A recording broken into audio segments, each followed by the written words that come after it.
चलिए वापस से शुरू करते हैं। आज जो सवाल आए थे उसमें एक तो मैथ्यू जी का सवाल था, सांसारिक जीवन के साथ आत्मिक जीवन का तालमेल कैसे करें।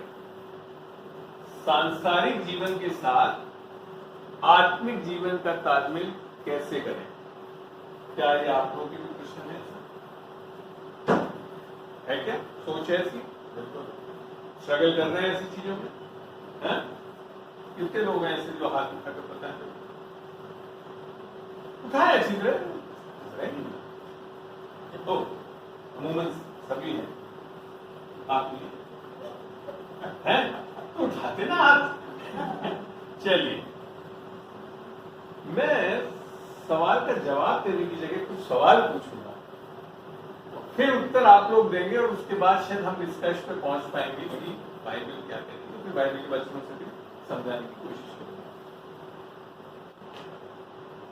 तो जो आपने जो सवाल पूछा उससे ऐसा लग रहा है तो हम थोड़ा सांसारिक और थोड़ा आत्मिक जीवन जी सकते हैं।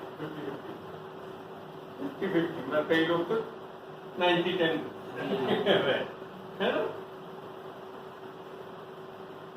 वास्तव में क्या आप दो जीवन जीना चाहते हैं या एक जीवन?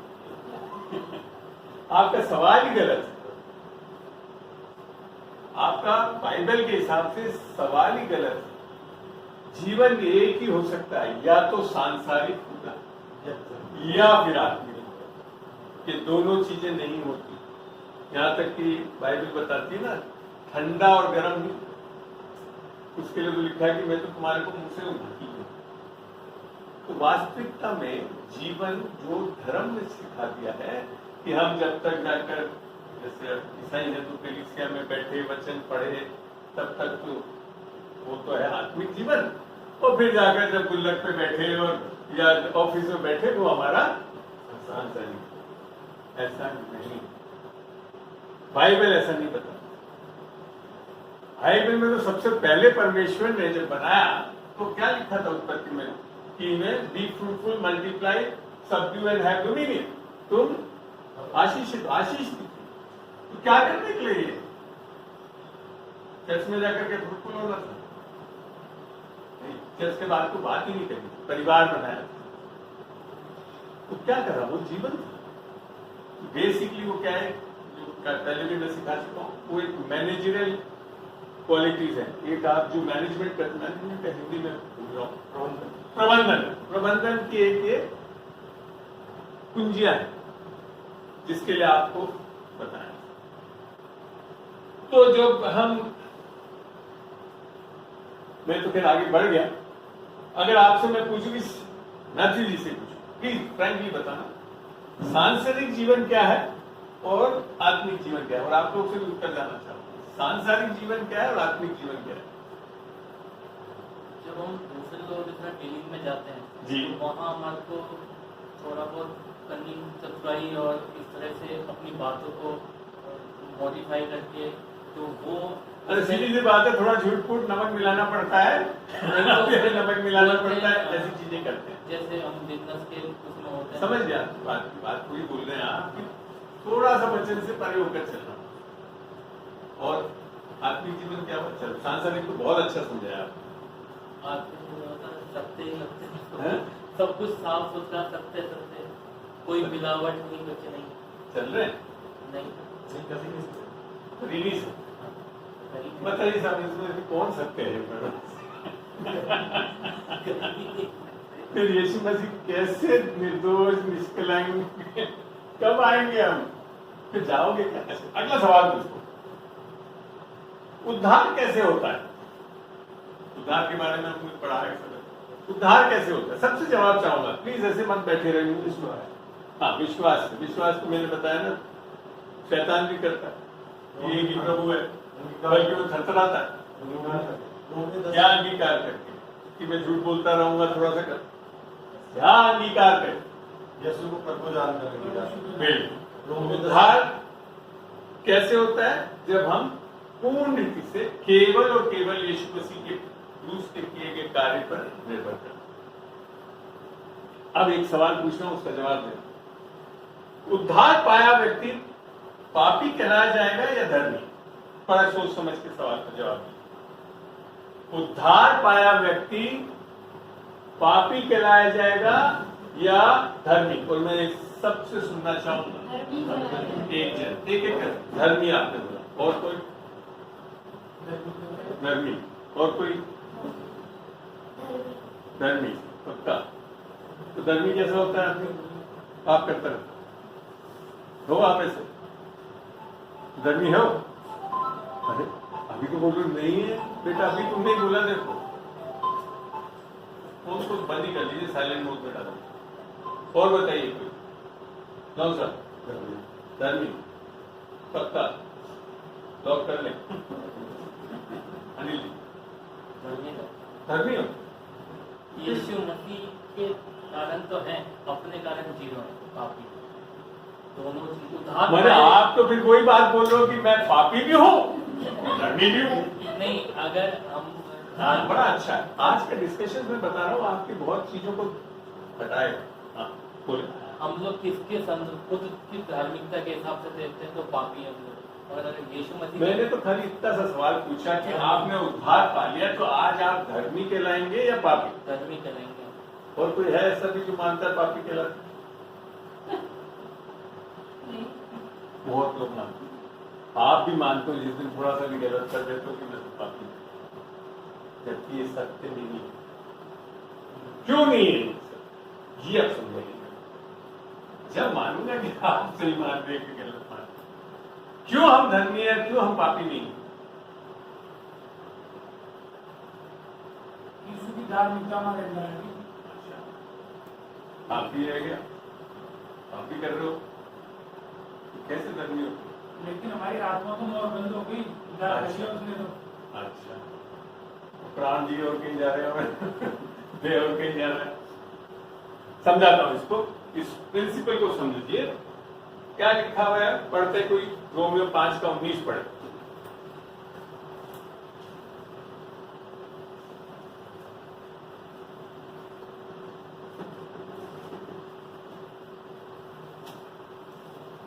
क्योंकि जैसा एक मनुष्य की आज्ञा न मानने से बहुत लोग पापी कह रहे हैं। एक रुक जाए। क्या क्या बोल रहा है बच्चे? क्योंकि एक मनुष्य की अनाज्ञाकारिता के कारण, अर्थात पहले आदम की अनाज्ञाकारिता के कारण बहुत लोग पापी ठहरे, बने नहीं दिखता। अक्सर हमारे को ठहराया गया, अर्थात हम पापी ठहर दिए गए। हम अपने कर्मों के कारण पापी नहीं बन रहे हैं। किसके कारण बन रहे हैं? आदम की अनाज्ञाकारिता के कारण आप पापी बन जाते हैं, अर्थात पापी ठहर जाते हैं। लेवल नहीं, ये एक स्टेटस, ठीक है ना? यहाँ क्या कोई आपका कर्म था जिसके कारण आप पापी बने? नहीं। किसका कर्म था? पहले आदम। अब आगे क्या लिखा है भैया, जरा पढ़ना। वैसे ही एक मनुष्य, वैसे ही, जब ये शब्द इस्तेमाल हो रहा है वैसे ही, माने जैसे आदम ने आपको पापी ठहराया वैसे ही, हाँ आगे, एक मनुष्य के आज्ञा मानने से बहुत लोग धर्मी ठहरेंगे। जेल साहब खोल रखा है रोमी 5:19 इंग्लिश में, पढ़ना जरा उसका second part. So also by one man one man कैसा लिखा हुआ है? छोटा वो है या बड़ा? M capital क्या लिखा? M capital M capital. One man अर्थात Jesus. Due to one man, obedience हाँ, many will be made righteous. किसके कर्म के द्वारा धर्मी ठहर रहे हो? किसके कर्म के द्वारा धर्मी ठहर रहे हो? अब समझ में आया? बात समझ में आई आपको? अब आप एक लॉजिक सोचो। आप आदम के कारण, आदम के कर्म के कारण पापी जन्मे, बाई बर्थ, सबके सब ने पाप के, और उसके कारण पापों को कर रहे हैं। धर्म से उल्टा बोलता है, पापों को कर रहे हैं इसके लिए पापी है, इसके लिए पापों को सही कर लो तो धर्मी बन जाओ। पापी है, वो बेवकूफी है, वो धर्म है, रिलीजन है जो सिखाता है कि हम पापों को कर रहे हैं इसके लिए हम पापी हैं, तो पापों को सही कर लेंगे तो धर्मी हो जाएंगे। असंभव। हो ही नहीं सकता। आगे बात, अगर आज से आप सारे पाप करना बंद भी कर दें तो पुराने पाप है उसके कारण तो पापी रहेंगे ही रहेंगे, समझे? अगर वो फंडा है, पर ये नहीं। तो ना तो आपके कर्म से आप पापी बने और ना आप अपने कर्म से धर्मी बन रहे।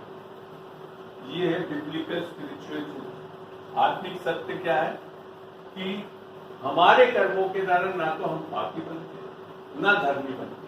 किसके द्वारा ना धर्मी बन रहे हैं? यीशु। और ये यीशु मसीह की धार्मिकता कैसे मिल रही है?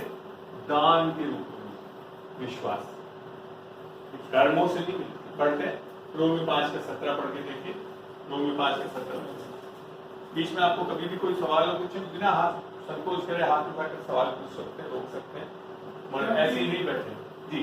क्योंकि जब एक मनुष्य के अपराध के कारण मृत्यु ने उस एक ही के द्वारा राज्य किया, तो जो लोग अनुग्रह और धर्म रूपी वरदान देखे जो लोग अनुग्रह और धर्म रूपी, इंग्लिश में पढ़ना चाहते हैं The grace and of gift of righteousness. Gift of righteousness, बड़ा अच्छा लगता है मेरे को। जो अनुग्रह और धर्म रूपी वरदान, वरदान अर्थात गिफ्ट कैसे मिल रहा है? आगे पढ़िए। बहुत दया से पाते हैं। सिल्वर 10 पैसे 1 रुपए होता है, समझते हैं? अबंडेंस, जितना चाहिए उससे भी बढ़कर। सोच रहे हैं आप कैसे धर्मी ठहर रहे हैं? किसके कारण धर्मी ठहर रहे हैं? छोटे से एक आज्ञाकारिता ना, उसकी पूर्ण आज्ञाकारिता के कारण आज हम धर्मी ठहर रहे हैं। अरे कोई गलत इसमें? और क्या लिख रहा था आगे फिर? बहुत दया से पाते हैं वे एक मनुष्य के अर्थात यीशु मसीह के द्वारा। अब किसके द्वारा? अपने द्वारा, यीशु मसीह के द्वारा अवश्य, मैंने कोई संकोच संदेह ही नहीं है, अवश्य सब समझते हैं। शायद यीशु मसीह के द्वारा हम लोग आज से जी रहे हैं और पता अभी उद्धार हो गए, शायद क्या लिखा था? अवश्य ही अनंत जीवन में राज्य करेंगे। और अनंत जीवन क्या है? Very good. और कोई अनंत जीवन क्या है? और कोई अनंत जीवन क्या है? थोड़ा सा अच्छे पर साहब, इसके लिए मैं आप लोगों को आगे इंडिकेट करता हूँ, ये सब पुराने हैं मेरे। आपको कुछ कंडेम करने के लिए जानना बहुत जरूरी है। इसके लिए क्योंकि मैं आगे नहीं बढ़ पाऊंगा अगर आप सही नहीं जानते। अनंत जीवन क्या है और बता सकते? आप बता सकते हैं अनंत जीवन क्या? देख लिया क्या बोला सिस्टर? नोट कर लेना, मैंने अभी नहीं है आपके पास अनंत। यही है, क्योंकि धर्म में यही सिखाया गया है कि अनंत जीवन कब शुरू होता है? जब मरने के बाद। ये बिल्कुल गलत है। जीते जी अनंत जीवन शुरू होता है। इसीलिए मैं बोल रहा हूं, ये आयत को ही नहीं समझ पाओगे, क्योंकि जैसे पढ़ना बोला आखिरी सेंटेंस वापस वैसा, अर्थात यीशु मसीह के द्वारा अवश्य ही अनंत जीवन में राज्य करेंगे। आपके हिसाब से मैं चलूं तो अनंत जीवन कब मिल रहा है? मरने के बाद। तो कब राज्य करूंगा? मरने के बाद। फिर क्या बात कर राज्य करूंगा? फिर कहां से वो कलीसिया होगी बिना ज्वेलरी, बिना? ये है गलती हमारी सोच और समझ की, वचन के अनुसार नहीं। और जब भी आप वचन के अनुसार सत्य को नहीं जानते, पढ़ते नहीं है, जानते नहीं है, शैतान आपको गिरा देगा। शैतान को कोई जरूरत नहीं है, खाली जैसे आप सत्य को सही तरीके से नहीं जानेंगे, जैसे हवा को बोला, हवा ने थोड़ा सा बोल दिया गलत कि हाँ सुना भी समझ गए, नहीं जानते क्या हुआ? जानते हो आप और हम क्या बन गए? सबके सब। इतना गंभीर है वचन को समझना जरूर। अन्यथा क्या है कि हम ही नहीं, हम और हमारा खानदान और हम लोग जिसके पास जा रहे हैं, जिस भी कौम में रह रहे हैं, वहां पे भी हम लोगों को निकाल नहीं पाए। अनंत जीवन रिश्ता है, उस दिन हो जाता है जिस दिन हम यीशु मसीह के साथ जुड़ गए। अनंत जीवन कहाँ आता है? आपके हृदय में आता है, अर्थात जीवन की आत्मा यीशु मसीह जो अनंत जीवन। पढ़ते हैं 1 यूहन्ना 1 का 1 से शुरू करें। उस जीवन के वचन के विषय में उस जीवन के वचन के विषय में जो आदि से था, अर्थात यीशु मसीह जो आदि से था, जिसे हमने सुना और जिसे अपनी आंखों से देखा, जिसे अपनी आंखों से देखा, वरन जिसे हमने ध्यान से देखा। कौन है ये? यीशु मसीह के बारे में बता रहा है, यूहन्ना बता रहा है। जी आगे। और हाथों से छुआ, हाँ जी, ये जीवन प्रकट हुआ, हाँ और हमने उसे देखा, हाँ और उसकी गवाही देते हैं, हाँ, और तुम्हें उस अनंत जीवन का समाचार देते हैं। वो है वो अनंत जीवन, अर्थात यीशु मसीह अनंत जीवन है। और यीशु को हमारे आत्मा में पाना ही अनंत जीवन है। जीते जी पाना है, मरने के बाद तो कभी मिलना ही नहीं। और अगर इस सोच में बैठे कि मरने के बाद अनंत जीवन है, तो मैं आपको 101% बता दूं, आपने अनंत जीवन नहीं पाया। मैं संकोच नहीं करूंगा, मैं लठ मार और हथौड़ा मार वाला टीचर हूं। चाहे आप बुरा माने और वचन के अनुसार नहीं पता है अगर, तो फिर हम लैक करें। अनंत जीवन का बहुत प्यारा डेफिनेशन कभी भी पढ़ लेना, पढ़ना चाहो तो आज भी पढ़ते हैं। यूहन्ना 17:1-3 नोट करिए इन चीजों को। जब तक आप जाकर नहीं तो आपको दूसरे दिन फिर कोई आप बोल देगा मरने के बाद अनंत जीवन है, तो उसी को मानते रहेंगे। वचन को जब तक नोट करके सीखेंगे नहीं, समझेंगे नहीं, मैं आपको सही बताता हूँ कि आप मेरे को सोचने में बहुत आराम से बोल देता हूँ। मैंने आपको दिखा सकता हूँ मैंने कितनी कॉपियां और कितने रजिस्टर भरे हैं लिख के, तब जाकर आज प्रभु के सामने तो प्रभु की इस वचन की सेविकाई कर रहा जी। अनंत जीवन ये है, अनंत जीवन ये है कि वे तुझ एकमात्र सच्चे परमेश्वर को और यीशु मसीह को जिसे तूने भेजा है जाने। क्या जानना? यीशु मसीह सच्चे परमेश्वर अर्थात इस बाइबल के परमेश्वर और यीशु मसीह को जानना, वो है अनंत जीवन। अनंत जीवन ये नहीं कि मरने के बाद अनंत जीवन मिल जाएगा। अनंत जीवन तो सबको इस तरह से मानते हो। वो बेचारा जो बेचारा पापी है वो भी मर रहा है, तो वो भी हमेशा ही जी रहा है। हमेशा का जीवन खाली अनंत जीवन नहीं है, निस्संदेह है वो तो, पर हमेशा का जीवन अनंत जीवन नहीं है। वो तो एक पापी भी, कोई भी आदमी जो मर रहा है वो बाद में उसकी आत्मा तो हमेशा है, मरती नहीं है आत्माएं। किसी भी धर्म में नहीं लिख रखा कि आत्माएं खत्म हो जाती है। मैंने सारी पुस्तकों को पढ़ के देखा। तो अनंत जीवन अगर वहीं पे हम लोग गलती करते हैं, क्योंकि हम कहीं ना कहीं किसी ना किसी धर्म में चले हैं, यहाँ तक कि ईसाई धर्म में, और ईसाई धर्म में भी इसी चीज का प्रचार हो रहा है कि अनंत जीवन क्या है कि हाँ अभी तो मरेंगे, पीपेंगे, पाप करेंगे, फिर अंगीकार करेंगे, फिर माफ कर देगा, फिर पता नहीं किसी दिन जाएंगे, और फिर जब जियोगे तो वो पाटिल साहब ने बोल दिया कि हाँ पहुंच जाओगे। ऐसा नहीं है। अनंत जीवन पाने के लिए हमारा रिश्ता यहाँ इसी वक्त जीते जी होना है, अर्थात जानना। अनिल मैथ्यू जी मेरे पास पहले दिन आए थे, मेरे को जानते थे, आज कितना जानते? रिश्ता। और ये जो शब्द है जानना, ये उत्पत्ति में जब लिखा था कि आदम ने हव्वा को जाना तो एक पुत्र उत्पन्न हुआ, वो है जानना, रिश्ता। और सबसे पवित्र रिश्ता बाइबल में आदमी और औरत का मैरिड लाइफ। और यहां तक कि परमेश्वर यीशु ने भी बोला मैं तुम्हारा दूल्हा हूं और तुम मेरी दुल्हन। आत्मिक चीज में भी उसी चीज को इस्तेमाल कर रहा था अनंत जीवन में। अब मैं थोड़ा सा अनंत जीवन के कारण उधर चला गया। तो यहाँ पे हमने देखा कि क्या हुआ, राज्य करेंगे करके हम। तो राज्य कैसे करते हैं? थोड़ा सा नमक डाल के आटे में, ऐसे नहीं राज्य। क्यों? बेच के देखो ना। 1 मिनट रुक जाइएगा, 5 मिनट में दूंगा, 5 मिनट लीजिए। और जब आपने बोली दिया तो मैं रोक ही देता हूँ, आ जाइए ले आइए आप। अब मैं आपको खाली लॉजिक समझाना चाहता हूँ। लॉजिक्स में बात जब मैं कह रहा हूँ, हेलो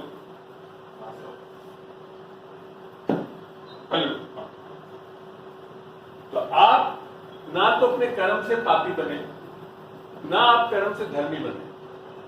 अब आप इस अवस्था में हो गए किसके कारण? यीशु मसीह।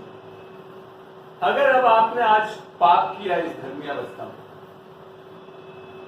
अगर आपने कोई पाप किया इस धर्मी अवस्था में, तो क्या आप पापी बन जाएंगे? क्यों नहीं बन सकते? क्योंकि कर्मों के कारण ये परिस्थितियां आई नहीं और लोग ये मानते हैं कि हम धर्मी बनने के बाद पाप कर देते हैं तो हम क्या हो जाते हैं। और अगर ये मानते हो तो आपको मैं बता दूं, ये परिस्थिति लाने वाला आदम है, ये परिस्थिति लाने वाला यीशु मसीह, अर्थात आदम यीशु मसीह से ज्यादा शक्तिशाली है। लॉजिक है। अगर ऐसा हो सकता है तो हमारा यीशु मसीह तो पिता है और आदम है। गलत। आगे बात समझ में, कभी भी इस धर्मी अवस्था में आप जब पाप करते हैं तो आप इस अवस्था में नहीं आ सकते। कहां पे? आत्मा के। ये अवस्था आपकी आत्मा में है। पापी अवस्था आत्मा में क्या है? बिना यीशु मसीह की आत्मा की, जो आदम ने करा। जब आदम ने पहला पाप किया तो लिखा था ना, जिस दिन तू इस ज्ञान के वृक्ष के फल को खाएगा तो तुझे अच्छे और बुरे का बोध हो जाएगा और तू निश्चय ही मर जाएगा। तो आदम उस दिन क्या मर गया? नहीं, 900 ज्यादा साल तक क्या मौत हुई? परमेश्वर की आत्मा जो इसके आत्मा में वास करती थी वो हटी और उसे पापी अवस्था बोलते हैं। और उसको अंग्रेजी में बोलते हैं सेल्फ नेचर, स्वयं का स्वभाव। और आप जानते हैं जब आप स्वयं के लिए जीने वाले हो तो कौन होते हैं? पापी स्वभाव। पापी स्वभाव आपको सिखाने की जरूरत नहीं है। किसी भी बच्चे को देख, मेरे पापा, मेरी मम्मी, मेरी स्कूटी, मेरा फोन, क्या है वो? अपने लिए जी, ये है वो स्वभाव। कोई जरूरी नहीं पापी स्वभाव में कोई गलत काम करते। जब आप अपने लिए जीने वाले होते हो, बिना यीशु मसीह की आत्मा के हो, तो क्या हो जाता है? पापी स्वभाव। इसे सांसारिक लोग। अब बात समझ में आई? सांसारिक कौन है? जो इस अवस्था में सांसारिक होता हुआ व्यक्ति को जरूरी नहीं है कि सबसे बड़े पाप कर रहा हो, मर्डर कर रहा हो, बैंक लूट कर, ऐसा कुछ नहीं। वो चर्च में जाकर बैठ सकता है, हालेलुया बोल सकता है, दही पी दे सकता है, बाइबल की सारी चीजों को कर सकता है। आगे बात समझ। तो इस चीज को हमेशा ध्यान रखें। सांसारिक कौन है? वो जो इस अवस्था में है, बिना उद्धार पाया हुआ व्यक्ति सांसारिक व्यक्ति कहलाया जाएगा। अगर हम यीशु मसीह के पास आए हैं और वो हमारा उद्धार करता है तो क्या फायदा है हमको कि वापस हम इस परिस्थिति में नहीं जा सकते। ये वादा परमेश्वर यीशु मसीह का है। इब्रानियों 13:5 में बोलता है, मैं तुझे कभी न छोड़ूंगा न कभी त्यागूंगा। पुराने नियम में ऐसी स्थिति नहीं आ पाती थी क्योंकि यीशु की आत्मा पुराने नियम में अंदर नहीं आ सकती। उद्धार पुराने नियम में जिस तरह से आज नए नियम में उपलब्ध है नहीं संभव। ठीक है ना? पापों की माफी कम मिली। इवन पुराने सेंट्स को भी, जो पुराने जो लोग थे विश्वास में, उनको कम मिली है पापों की माफी। पढ़ते हैं बाइबल, पढ़े इब्रानियों का 13, इब्रानियों का 11 और उसकी लास्ट 2 आयतों को पढ़ेंगे।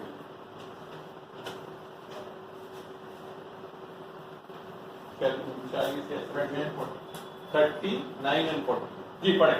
हाँ, कौन पढ़ सकता है? विश्वासी के द्वारा हाँ, इन सब के विषय में अब आप अच्छी इसके गवाही पहले जब पढ़ेंगे इब्रानियों 11 तो उसमें सारे पुराने नियम के लोगों के विश्वास में चल रहे थे परमेश्वर के, उसके बारे में लिखा है जी।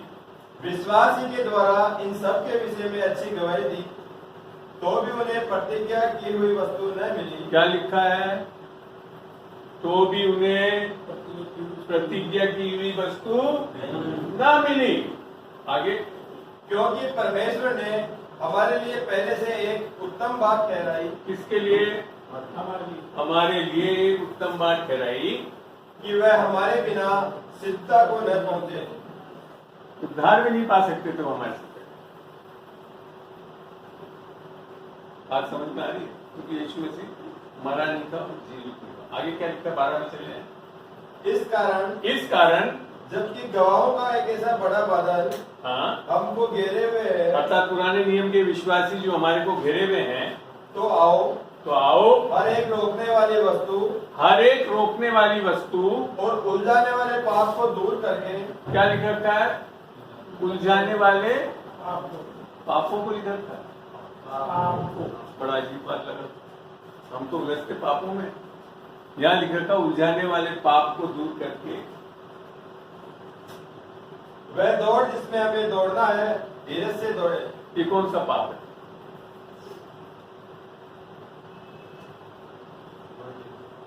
आज सब पकड़ में आ रहे हो, बाइबल कितना पढ़ते वर्ल्ड लिया गया। अरे ये तो विश्वासी के लिए लिख रहा है, तो वर्ल्ड तो रहा ही नहीं हुआ, अगर तो हो गया। क्या है ये पाप? सोचो सोचो, दिमाग के घोड़े चलाओ भाई। व्यभिचार सब भूल जाओ, यहाँ लिख रखा है एक पाप में नहीं उलझना। क्या चीज पढ़ते हैं? इब्रानियों का 3 का आखिरी आयत पढ़ के देखें।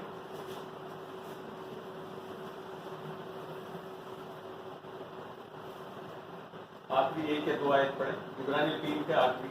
और उसने इनसे शपथ खाई थी। परमेश्वर क्या कह रहा है? उसने इनसे शपथ खाई थी। इनसे हाँ, इनसे शपथ खाई थी तुम मेरे विश्राम में प्रवेश करने न पाओगे। हाँ, क्या केवल उनसे नहीं जिन्होंने आज्ञा न मानी। हाँ, अतः हम देखते हैं कि वह अविश्वास के कारण प्रवेश न कर सके। समझ में आई बात? सिन ऑफ अनबिलीव, अविश्वास की। बाकी पापों को तो बड़े आराम से परमेश्वर माफ भी कर देता है सब, मगर हमारे अविश्वास के कारण हम प्रतिज्ञा को ले नहीं सकते। आज जी ने बताया ना, दूसरे पत्र में की सारी प्रतिज्ञा हमारे विश्वास के द्वारा, वो है वो पाप। और वो अविश्वास कब हटा? जब यीशु मसीह का विश्वास आया, पुराने नियम में नहीं।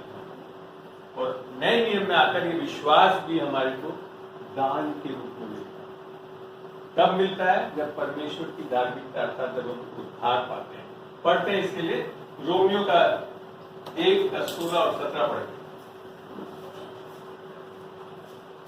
क्योंकि मैं सुसमाचार से नहीं लजाता, हाँ जी, इसलिए कि वह हर एक विश्वास करने वाले के लिए पहले तो यहूदी फिर यूनानी के लिए उद्धार के निमित्त परमेश्वर की सामर्थ्य है। आगे 17। क्योंकि उसमें परमेश्वर क्योंकि की ये धार्मिकता- शब्द जब लिखा होता है तो अर्थात उसके ऊपर वाली आयत से जुड़ा हुआ है। क्योंकि उसमें परमेश्वर की धार्मिकता परमेश्वर की धार्मिकता विश्वास से और विश्वास के लिए प्रकट होती है। कहां से? विश्वास से विश्वास के लिए प्रकट, अर्थात परमेश्वर का विश्वास और परमेश्वर की धार्मिकता प्रकट हो रही है। हम कमा नहीं पा रहे। प्रकट होना माने प्रकाशन पाना, जो परमेश्वर देता है। यह है सुसमाचार में सामर्थ्य।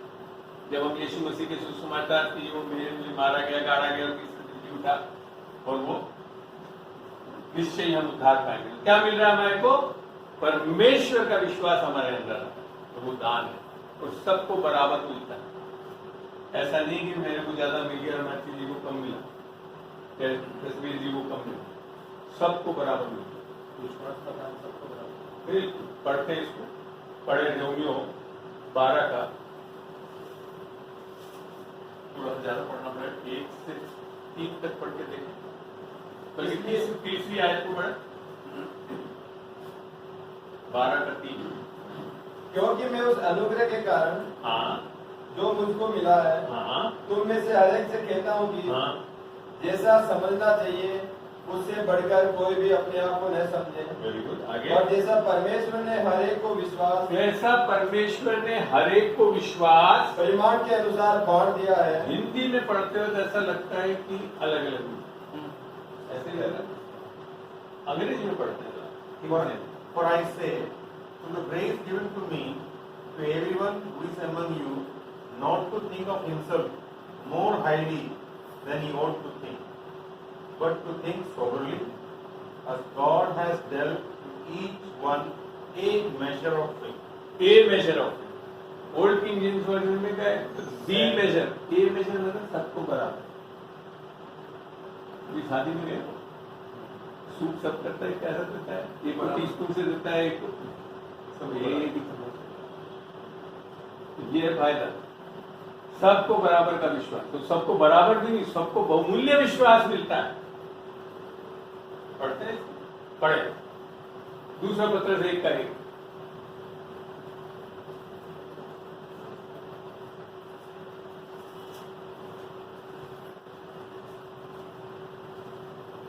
समौन पतरस की ओर से, जो यीशु मसीह का दास और प्रेरित है, उन लोगों के नाम जिन्होंने हमारे परमेश्वर और उद्धार करते धीरे धीरे, जिन लोगों ने हमारे परमेश्वर और उद्धार करता यीशु मसीह की धार्मिकता द्वारा, यीशु मसीह की धार्मिकता भी हमने पढ़ा दान है, तो उसके द्वारा हमारे समान बहुमूल्य विश्वास प्राप्त किया है। किसके समान? किसके समान? हमारा कौन है यहाँ पे? पतरस। पतरस वही है जिसने उस लंगड़े को खड़ा कर दिया। वो विश्वास आपके साथ। जैसे शुरू में जो नए पास्टर थे, उन्होंने एक दिन बोला, अंकल हम लोग पतरस जैसे काम नहीं कर सकते। क्यों नहीं कर सकते? बाइबल तो नहीं बताती है। क्यों? क्योंकि वो विश्वास मिल रहा है। तो जिस दिन मेरे को ये पता तो मैं खूब करने लग गया, और करता हूँ, देखा भी होगा आप लोग। क्योंकि किसका विश्वास है वो? आपका नहीं है। आपका तो पहाड़ जैसा विश्वास भी यूं है, पानी में डूब जाएगा। और वो राई दाने वाला विश्वास, जो बहुमूल्य विश्वास है, वो काफी है। परमेश्वर एक चीज मेरे को समझ में आती है, आपने अपने बेटे को कभी बोला कि 100 किलो की बोरी उठा कर लिया था? 10 किलो वाले को तब भी बोला हो सकता है ना? तो थोड़ा सा एडजस्ट कर लें। एक जन पीछे चले आए कुछ से, आप 2 जन हैं, पीछे बिठा लेंगे। तो समझ में आई बात? कैसा विश्वास मिल रहा है? बहुमूल्य विश्वास दान में मिल रहा है। आपका विश्वास नहीं है। आपके विश्वास से आप परमेश्वर पे कभी भी भरोसा नहीं कर सकते, ये भी बता दूंगा। उसके लिए यीशु मसीह का विश्वास जो दान में मिलता है वो लेना पड़ेगा, वो उद्धार में मिलता है। तब हम बड़े आराम से भरोसा कर सकते। पढ़ते हैं 2 कोरिन्थियों 3 का 3 पढ़ के देखें।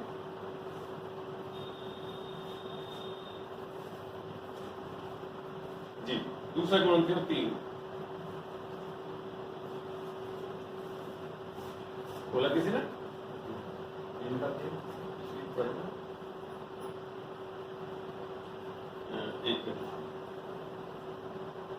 एक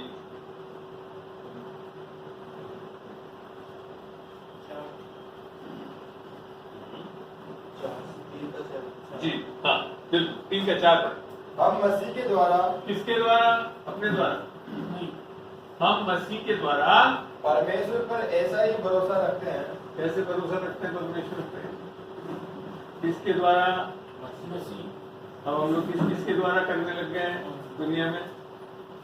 अपने माँ बाप के द्वारा, पादरियों के द्वारा, या और जो नाम में नहीं बोलूंगा, बहुत लोगों के द्वारा हम सोचते भरोसा करें। नहीं कर सकते। अगर आपके अंदर यीशु मसीह की आत्मा नहीं आए तो आप भरोसा ही नहीं कर सकते। आगे बात समझ में? अब समझ में आ रहा है सांसारिक और आत्मिक कैसे फर्क पड़ता है।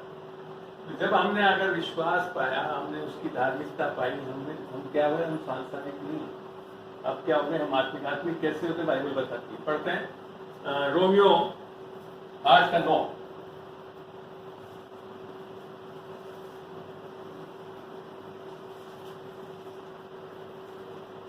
परंतु जबकि परमेश्वर का आत्मा तुम में बसता है तो तुम शारीरिक दशा में नहीं। क्या लिख रखा है? जब तुम में इसका आत्मा है नहीं। वो तो लोगों ने बोल दिया कन में भगवान है, फलाना मान के हमारे अंदर भी। ऐसा नहीं है। वास्तव में क्या है? जब वास करता है तो तुम शारीरिक नहीं परंतु आत्मिक दशा में हो। आगे बात समझे? इसके लिए कोई 2 जीवन नहीं है। ये मत सोच लेना कि एक सांसारिक है और एक आत्मिक है। या तो आप सांसारिक हैं या तो आप पाकिस्तान में हैं या इंडिया में हैं। कि बीच वाला एलओसी नहीं है आप।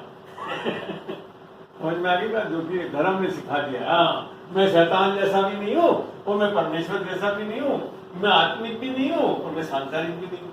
तो हो क्या? अभी बात क्या समझाएं आपने? आत्मिक कैसे होते हैं? जब अगर यीशु मसीह की आत्मा आपके अंदर नहीं है तो आप परमेश्वर को भा भी नहीं सकते। ये ऊपर ही लिख रखा है। 6 में पढ़ना, 5 और 6 पढ़ने।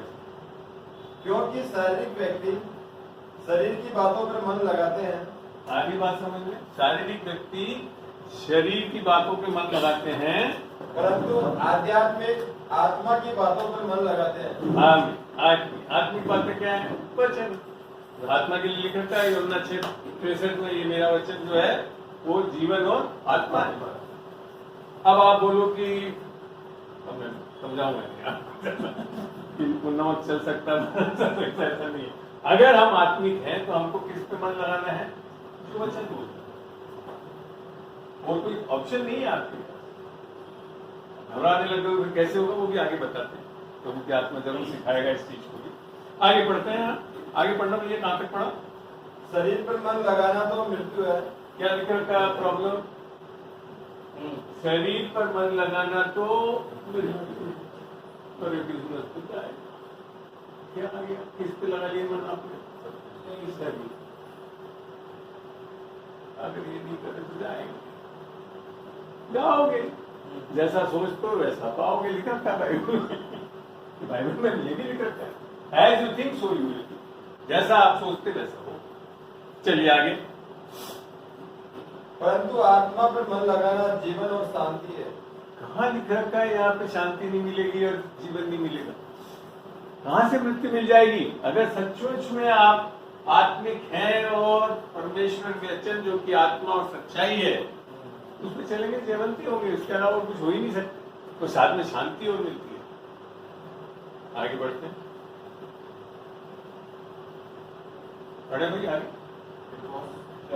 7वां, क्योंकि शरीर पर मन लगाना तो परमेश्वर से बैर रखना कर है। लो बात। आप तो उसके तो आप दोस्त बनना चाहते हो, परमेश्वर के दुश्मन बनना चाहते हो।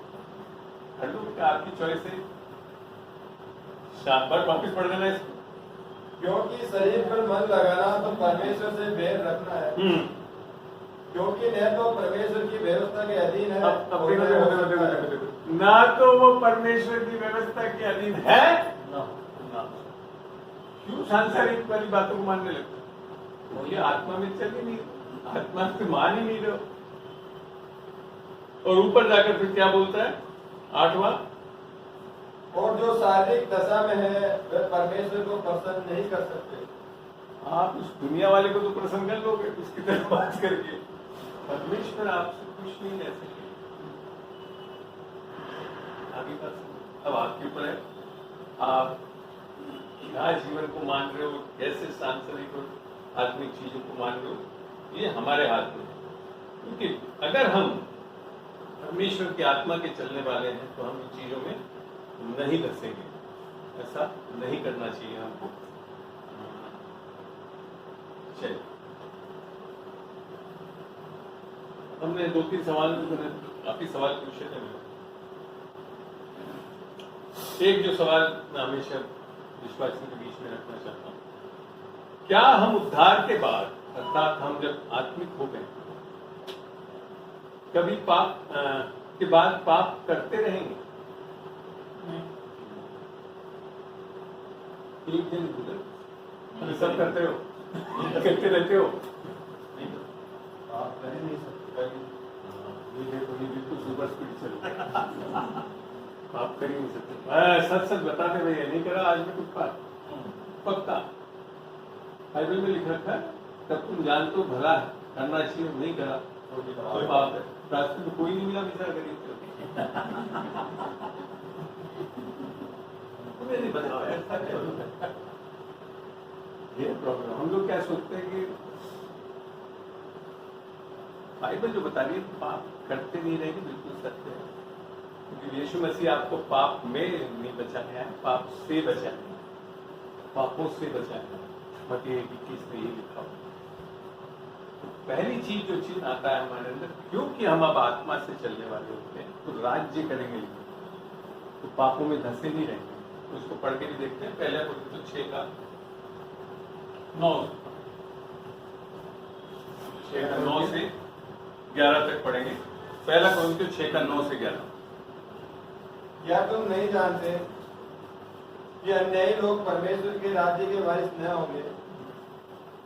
धोखा न खाओ, हाँ न वैश्यगामी, न मूर्ति पूजक और न परिस्त्रीगामी, न लुच्चे, न पुरुषगामी, न चोर, न लोभी, न पियक्कड़ और न गाली देने वाले, न अंधेर करने वाले परमेश्वर के राज्य के वारिस होंगे। और आगे आगे तुम में से कितने ऐसे ही थे? क्या लिख रखा है? ऐसे ही थे, तुम में से कितने, ऐसे ही थे। तो एक परिस्थिति कब, ये वाली अवस्था में, आदम में जब थे हम, ऐसे ही थी। अब आगे क्या लिखा है? परंतु तुम प्रभु यीशु मसीह के परंतु नाम से- तुम सब पापों को छोड़ के बड़े अच्छे बन गए और चर्च जाने वाले, ऐसा नहीं लिख रखा। वहाँ क्या लिखा है, पढ़े? परंतु तुम प्रभु यीशु मसीह के नाम से और हमारे परमेश्वर के आत्मा से धोए गए आत्मा से धोए गए हो और पवित्र हुए और पवित्र हुए और धर्मी ठहरे। और धर्मी ठहरे। धर्मी बन नहीं गए, धर्मी ठहरे। किसके द्वारा? आत्मा के द्वारा, नया जन्म। इस स्थिति में आकर फिर यही करते रहेंगे, लिखा है कि बाइबल में?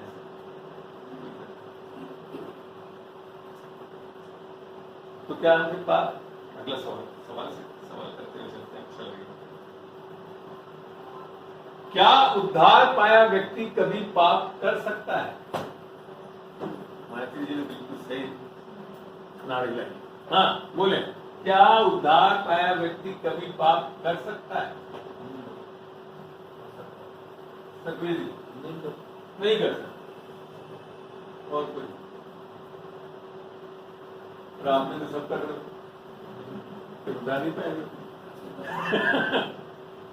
निस्संदेह अगर उद्धार नहीं पाया तो पाप करते ही रहो, तो किस अवस्था में? मगर धर्मी बन के भी व्यक्ति पाप कर सकता है। कहाँ पाप नहीं कर सकता, कहाँ पाप कर सकता है, वो समझाना बहुत जरूरी है। पढ़ते हैं पहला यूहन्ना 3 खुले।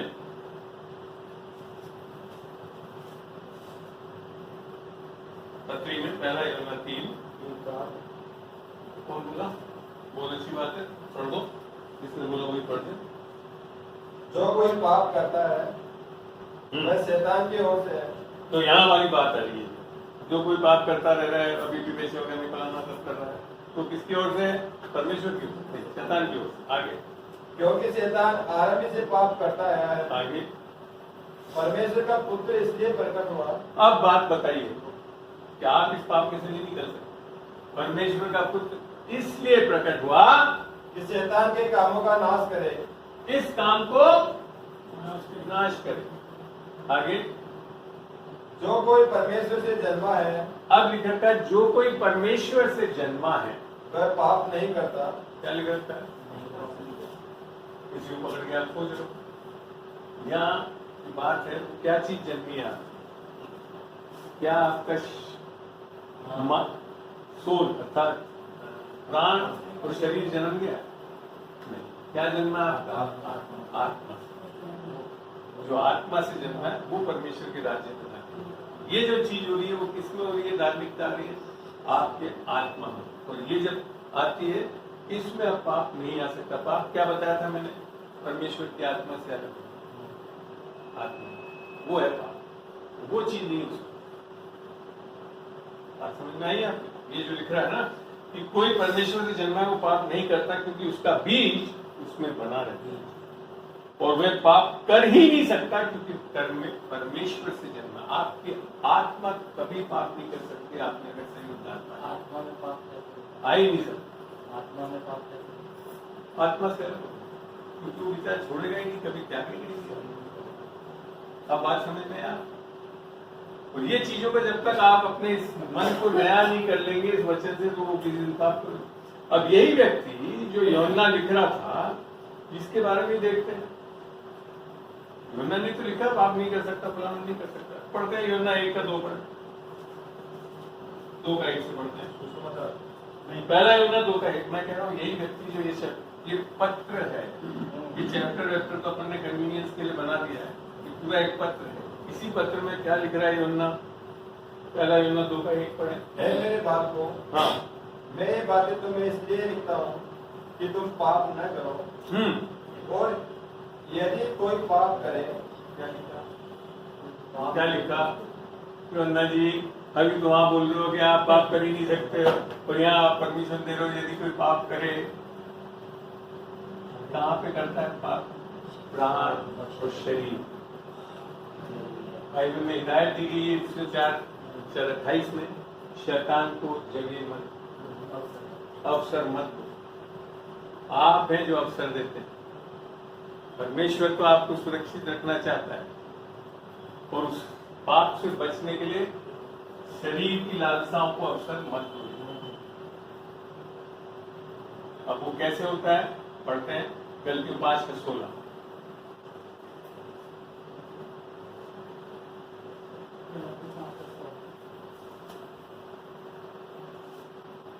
पर मैं कहता हूँ, आत्मा के अनुसार चलो। किसके अनुसार चलो? आत्मा के अनुसार चलो, तो तुम शरीर की लालसा किसी रीति से पूरी न करोगे। धर्म में चलने वाले इसको उल्टा बताते हैं। जब तुम पाप नहीं कर रहे हो तो आत्मा में चल रहे हो, तो पाप में से निकल रहे हो, कोशिश कर रहे हो, तो भी तुम आत्मा में चल रहे हो। ये बिल्कुल गलत है, ऐसा नहीं करता है। यहाँ लिखा है जब तुम आत्मा से चलोगे तो शरीर की लालसाओं को पूरा नहीं करेंगे। इंग्लिश में पढ़ना चाहिए। I say then, walk in the spirit, and you shall not fulfill the lust. आप शरीर की लालसाओं को पूरा नहीं करेंगे, तब आत्मा में चलो। आत्मा में चलना फिर क्या मानोगे आप? कैसे चलेंगे आत्मा?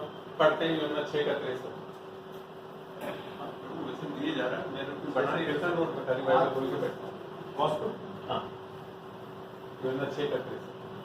आत्मा तो जीवनदायक है। हाँ, क्या जायक है? जीवनदायक है। हाँ, शरीर से कुछ लाभ नहीं। अब समझ में आ गया? जब तक शरीर से चलोगे तो कोई लाभ नहीं है। इसका ये मतलब नहीं कि शरीर से बाइबल नहीं पढ़ सकते हो, हालेलुया नहीं कर सकते हो, चर्च नहीं कर सकते हो।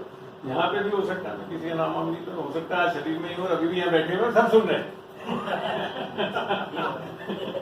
चलिए आगे। हाँ, आत्मा तो जीवनदायक है, शरीर से कुछ लाभ नहीं। जो बातें मैंने तुमसे कही है, जो बातें मैंने तुमसे कही हैं वह आत्मा है और जीवन भी है। तो आत्मा में चलना क्या हुआ? आत्मा से, जिसको दूसरा कोरिन्थियों 3:17-18 यही बोलता है। पढ़ के देखो, आ रहा है मजा? समझ में आ रहा है आप लोगों को? और नोट कर रहे हो इन चीजों को? नहीं तो यूं फुल हो जाएगी, पता ही नहीं पड़ेगा आपको। प्रभु तो आत्मा है। क्या लिख रखा है? प्रभु तो आत्मा है, और जहाँ कहीं प्रभु का आत्मा है, और जहाँ कहीं प्रभु का आत्मा है, अर्थात प्रभु की धार्मिकता है, प्रभु का विश्वास है, हाँ, वहाँ स्वतंत्रता है। क्या है वहां पे? स्वतंत्रता है। आगे आगे पढ़ो। परंतु जब हम सबके उगाड़े चेहरे से प्रभु का प्रताप इस प्रकार प्रकट होता है, हाँ, जिस प्रकार दर्पण में, जिस प्रकार दर्पण में ये मेरा शीशा और मेरे बाल बिखरे हुए, देखा शकल और ऐसे ही चला गया। क्या फायदा हो किसी शीशे में शकल देखने? लेकर पढ़ना अभ्यास वापिस। हाँ, जिस प्रकार दर्पण में, तो प्रभु के द्वारा जो आत्मा है, हम उसी तेजस्वी रूप में अंश अंश करके बदलते जाते तो हैं। आत्मा कब आपको तेजस्वी रूप में बदल सकता है? जब इस दर्पण को, इस बाइबल को खोल के इसको पढ़ना लिखोगे, इसमें जो लिखोगे तब बदलता है। ये नहीं कि हाँ उद्धार पा लिया, आत्मा पा लिया, बदल जाऊंगा। कुछ नहीं बदलूंगा, बल्कि अविश्वासी से भी बदतर होकर रहे। आगे बात समझ में? कैसे तेजस्वी कलीसिया बनाएगा? इस बाइबल को देखोगे, पढ़ोगे, समझोगे, इस मन को नया करोगे। तो ये मन नया करना भी मैं आपको बता दूं, पढ़ते हैं उसको। रोमियो 12:2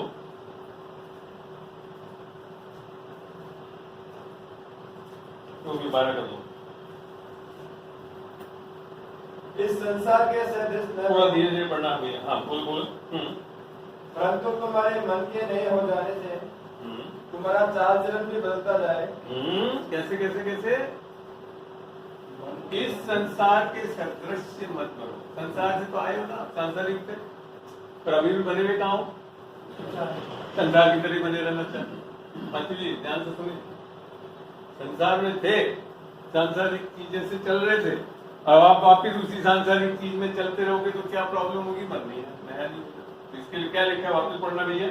इस संसार के सदृश न बनो, हाँ, परंतु तुम्हारे मन के नहीं हो जाने से मन के नहीं हो जाने से तुम्हारा चाल चलन भी बदलता जाए। तुम्हारा चाल चलन भी आई बात समझ में? यार ये क्या क्या बोलेंगे? चल ठीक है। हाँ पूरा पढ़ो उसको, नया होता जाए। हाँ, जिससे तुम परमेश्वर की बड़ी और भावती और सिद्ध इच्छा अनुभव से मालूम करते रहो। आत्मिक जीवन कैसे जानोगे? आत्मिक तो बन गए, पर आत्मिक जीवन जानोगे कैसे? इस दर्पण को देखोगे, इसके अनुसार चलोगे, इस मन को नया करोगे, चेंज है। और ये काम कौन कर रहा है? आप नहीं करते हो। ये चीज मेरे को बाद में समझ में आई जब मैंने इस वचन को इंग्लिश में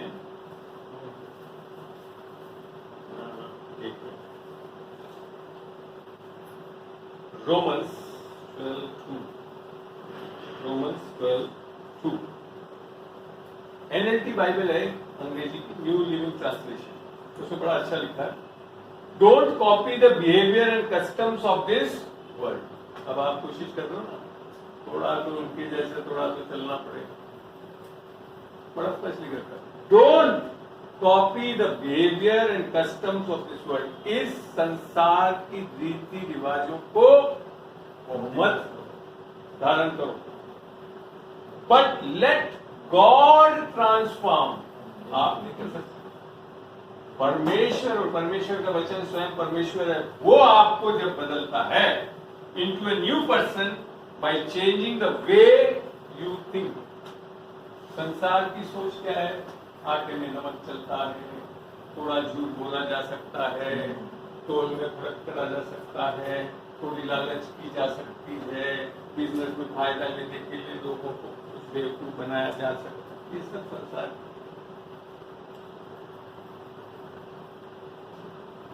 आगे बात समझ, इससे ज्यादा और साफ मत लिखो। तो हम कहाँ थे? चलते हैं वापिस प्रश्नों में।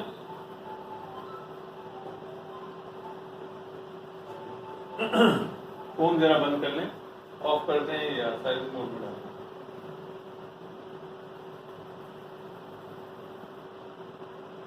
मैंने एक सवाल पूछा, क्या उद्धार पाया व्यक्ति कभी पाप कर सकता है? आपको बड़ा स्पष्ट बता दिया, कर सकते हैं। फिर आगे मैं पूछता हूं, जब ऐसा कर देते हैं तो दूसरी प्रॉब्लम को झेल नहीं पाते हैं। अगर नहीं, जैसा आप लोगों ने कई बार उत्तर दिया, मेरा सवाल था अगर नहीं तो क्या आपने उद्धार पा लिया और फिर कोई पाप नहीं किया? ऐसा नहीं है। तो समझा चुका हूं मैं, खाली सवाल मैंने पूछा, छोड़ते हैं इसको। अगर हाँ, मैं पूछता हूं, बोलता है, अगर हाँ तो किए गए पाप का समाधान कैसे होगा? ये तो सोचने वाली बात। किए गए पाप का समाधान कैसे होगा उद्धार पाने के बाद जब पाप कर लिया? तो बताइए, इसमें थोड़ा प्रकाश दीजिए आप जी, बताइए।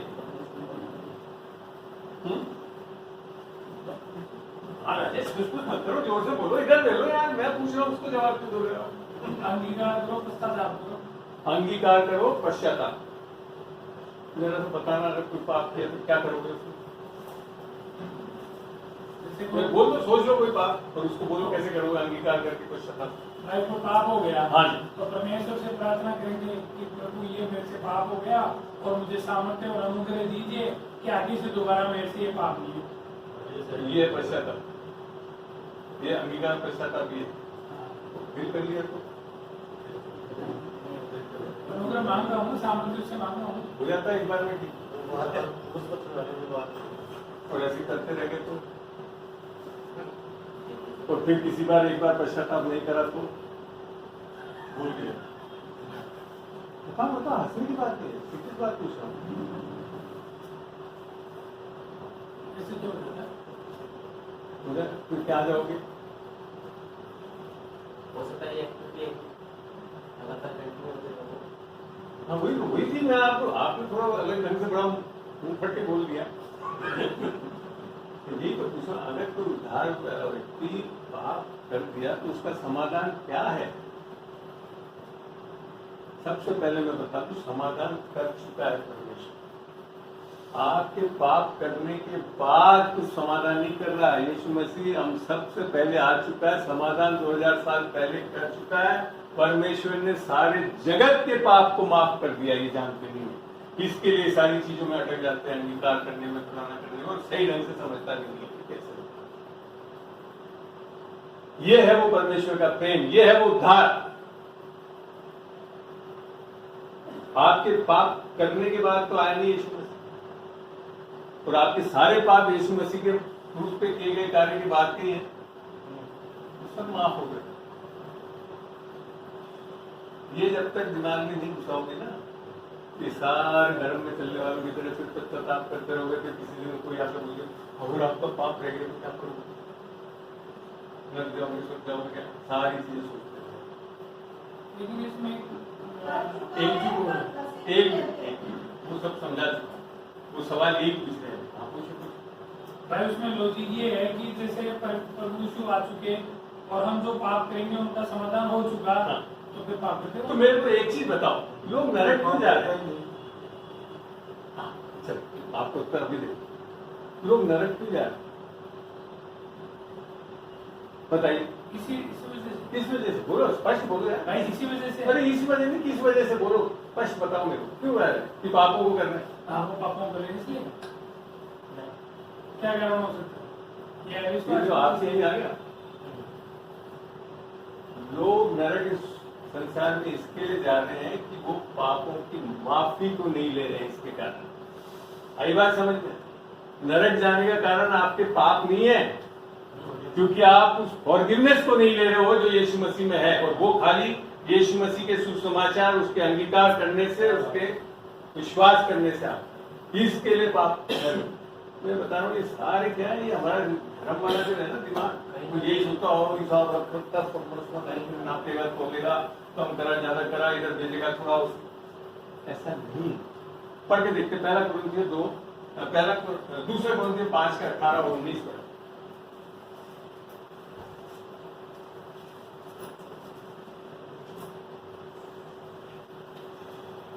और आपको आज यही आएगा दिमाग में, फिर तो मैं पाप करता रहा।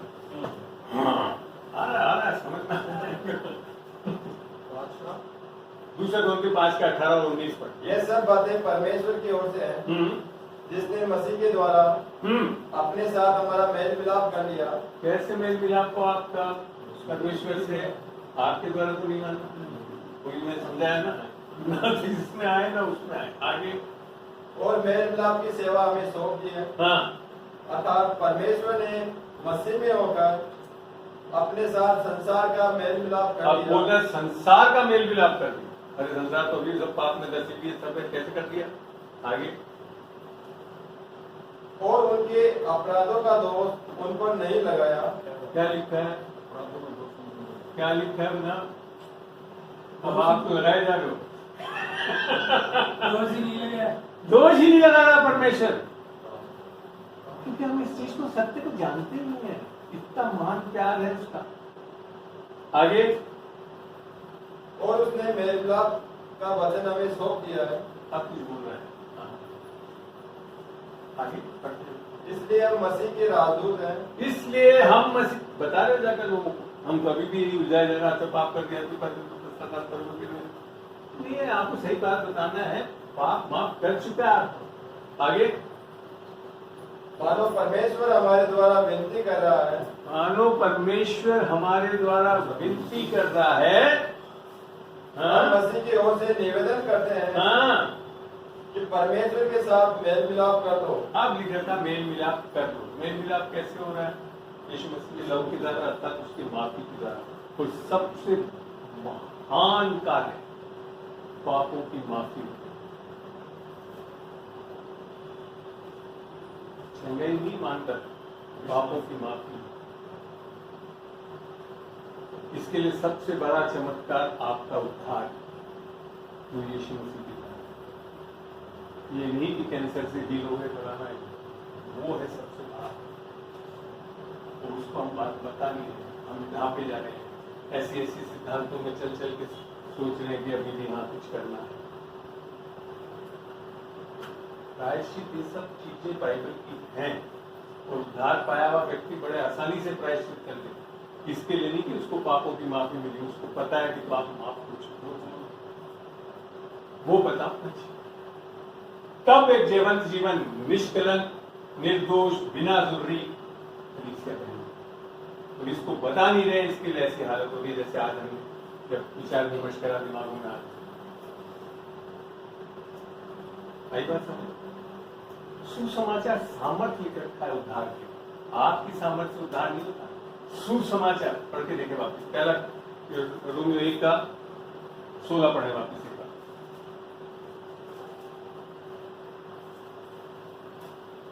क्योंकि मैं सुसमाचार से नहीं लजाता, इसलिए कि हर एक विश्वास करने वाले के लिए, पहले तो यहूदी फिर यूनानी के लिए उद्धार के निमित्त परमेश्वर की सामर्थ्य। उद्धार के निमित्त परमेश्वर की सामर्थ्य, आपकी सामर्थ्य नहीं। ये सुसमाचार में बहुत बड़ा सामर्थ्य है, अर्थात आत्मा पान। इस सामर्थ्य से ये अवस्था से इस अवस्था में आ जाते हैं। आपके कर्मों के द्वारा नहीं, आपके बहुत अच्छा पश्चाताप के द्वारा नहीं, परमेश्वर के प्रेम के द्वारा।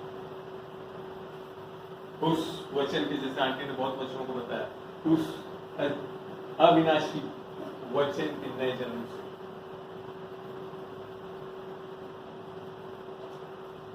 ये समझना बहुत जरूरी है।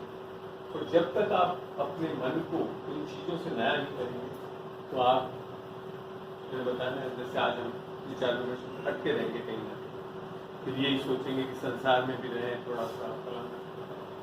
आपका आत्मिक जीवन, आपका आत्मिक बदलाव बहुत महान कार्य है।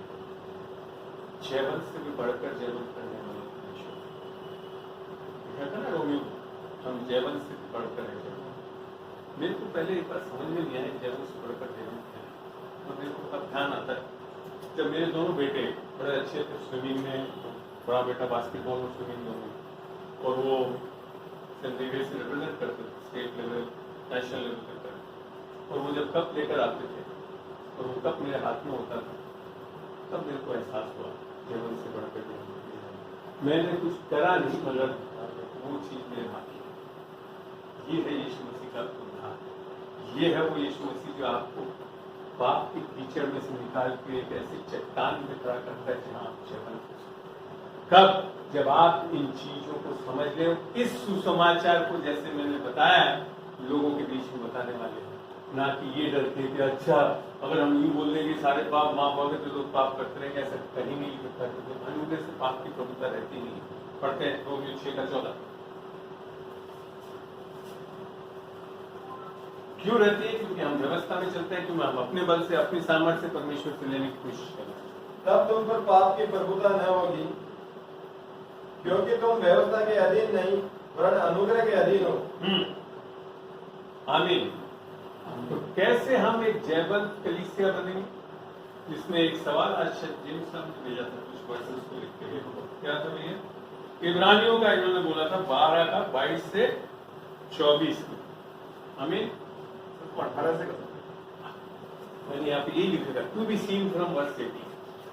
पढ़ते हैं इसको, 18 से पढ़े कोई जी? पढ़े। तुम तो उस पहाड़ के पास जो छुआ जा सकता था और आग से प्रज्वलित था और काली गठा। इसमें यहाँ लिखा हुआ नहीं है सियोन के पहाड़, ऐसा नहीं लिखा हुआ है। एक्चुअली एक वर्जन में बड़ा क्लियर लिखा था, इंग्लिश में पढ़े। For you have not come to the mountain. अच्छा ठीक है, 18 में यही लिखा था। वेरी गुड, ठीक है, पढ़ते हैं, सही है। हाँ, तुम तो उस पहाड़ के पास जो छुआ जा सकता था और आग से प्रज्वलित था और काली गठा और अंधेरा और आंधी के पास और तुरई की दावनी और बोलने वाले के ऐसे शब्द के पास नहीं आए। आप लोग सोच रहे थे इसके पास जाना है, नहीं जाना लिख रखा है। बड़े ध्यान से सुनने थे लोग कि शायद इस पहाड़ के पास जाना है, यहाँ लिख रखा है नहीं आना है। आगे ये किसको एक मिनट, जिसके सुनने वालों ने विनती की कि अब हमसे और बातें न की जाए, क्योंकि वह उस आज्ञा को न सह सके। कौन सी आज्ञा दी गई थी किस पहाड़ पे? ध्यान रखा है 10 नियम कहाँ दी गई थी? सियोन पर्वत पे। इसमें 22वें अध्याय में वर्ष में लिखा हुआ, पर तुम सियोन के पहाड़ के पास, और जीप आगे आएगा 22 सियोन नहीं, सॉरी, व्हाट वाज दैट पहाड़? Mount Moriah. बिना यू रिमेम्बर दैट पहाड़, माने जहाँ पे 10 नियमों को दिया गया था, उसके बारे में पूरा Sinai, very good, very good, Sinai पर्वत के पास। तुम सिनाई पर्वत के पास नहीं जाना है। मूसा को वहां पे 10 आज्ञाएं दी गई। आगे क्या पढ़े? कहाँ तक पढ़ी आपने? क्योंकि वह उस कहाँ तक आज्ञा को पढ़ी न आपने? सह सके। 19। हाँ, क्योंकि वे आज्ञाओं को न सह सके, 10 नियमों को वो सह नहीं सके, क्योंकि कोई भी वो 10 नियमों को पूरा कर नहीं सकता। आगे, यदि कोई पशु भी पहाड़ को छुए तो हाँ। उस पर पथराव किया जाए। यदि कोई मनुष्य नहीं, पशु भी बेचारा, पशु को बेचारा क्या समझे जाता है, उसके ऊपर भी पथराव करने के लिए आने थे। ऐसा क्रोध था परमेश्वर। आगे, और वह दर्शन ऐसा डरावना था। कैसा था? बहुत लुभावना था। भैया इसको हेल्प करो भैया, अंकल को बंद करने के लिए साइलेंट करके। हाँ, तो हाँ, डरावना था कि मूसा ने कहा, मैं बहुत डरता और कांपता हूँ। मूसा के लिए लिख रखा था परमेश्वर का मित्र था। कौन सा मित्र से डरता है? ऐसा भी है क्या? यहाँ लिख रखा है मैं डरता हुआ और कांपता हुआ गया। आगे, पर तुम सियोन के पहाड़ के अब पर तुम, अर्थात दूसरी बात आ रही है। अब किस पहाड़ के पास आ रहे हैं हम? सियोन के पहाड़ के पास। मेरे कुछ ये पहले पुराना कोवेनेंट की बात। यस, बिल्कुल, 10 नियम के बारे में, ओल्ड कवेनेंट के बारे में लिख रखा है, जिसके बारे में आप गैलेशियंस 4 भी पढ़ के देखना, जहाँ पे हैगर और सैरा से कंपेयर करते हुए बताया हुआ है। पढ़ना उस पूरे चैप्टर को जब समझ में आएगा। गलती 4 में आगे बढ़ेगा। पर तुम सियोन के पहाड़ के पास और जीवते परमेश्वर के नगर स्वर्गीय यरूशलेम के पास और लाखों स्वर्गदूतों। अब देखो यहाँ फायदा इस पहाड़ के पास आने से। पुराने पहाड़ के पास जाने से एक स्वर्गदूत नहीं था। आज भी व्यवस्था के अधीन जाने से हमको कुछ अच्छा सुरक्षा नहीं मिलेगी, मगर अगर हम ये सियोन वाला क्या है, अनुग्रह की भाषा के, यहाँ क्या है, लाखों स्वर्गदूत मिल रहे हैं। आगे, इसमें सर वर्ड देखें, but you have come to Mount Zion, the grace area, and the city of living God. God तो लिविंग है ना, असली गॉड तो ये लिए, बाकी वैसे ऐसे भी मिलेंगे ना आपको धर्मों में जो मर गए। And heavenly Jerusalem. And heavenly Jerusalem, इसको जब समझोगे, we are the citizens of heavenly Jerusalem, that is the heaven. और आएगा नहीं, रेवलेशन में तो बल्कि लिखा था उसके लिए। चलिए आगे। पर तुम सियोन के पहाड़ के पास और जीवते परमेश्वर के नगर स्वर्गीय यरूशलेम के पास और लाखों स्वर्गदूतों और उन पायलटों की साधारण सभा और कलीसिया जिनके नाम स्वर्ग में लिखे हुए हैं, और कलीसिया जिनके नाम स्वर्ग में लिखे हुए हैं, और सबके न्यायी परमेश्वर के पास हाँ, और सिद्ध किए हुए धर्मियों की आत्माओं। किस किस पाप किए हुए धर्मियों की आत्मा? सिद्ध किए हुए धर्मियों की आत्मा। कहाँ है वो? नया जन्म पाने से, जब हमारी आत्मा में जन्मे हम परमेश्वर, तो हम क्या हो गए? सिद्ध किए हुए आत्मा हो। परमेश्वर आत्मा है, तो हमारी सबसे पहली चीज को क्या सही करना चाहता है? आत्मा, और वो करके भी दिखाया। तो सिद्ध किए हुए आत्मा, सिद्ध किए हुए लोग नहीं करते हैं, सिद्ध किए हुए आत्मा। हाँ, और नई वाचा के मध्यस्थ यीशु और छिड़काव के उस लहू के पास आए हो जो हाबिल के लहू से उत्तम बातें कहता है। हाबिल का लहू क्या बोला? मृत्यु चाहिए मेरे को। यीशु का लहू क्या बोला? ये जानते भी नहीं ये क्या कर रहे हैं। हाँ, ये ध्यान दीजिए। आगे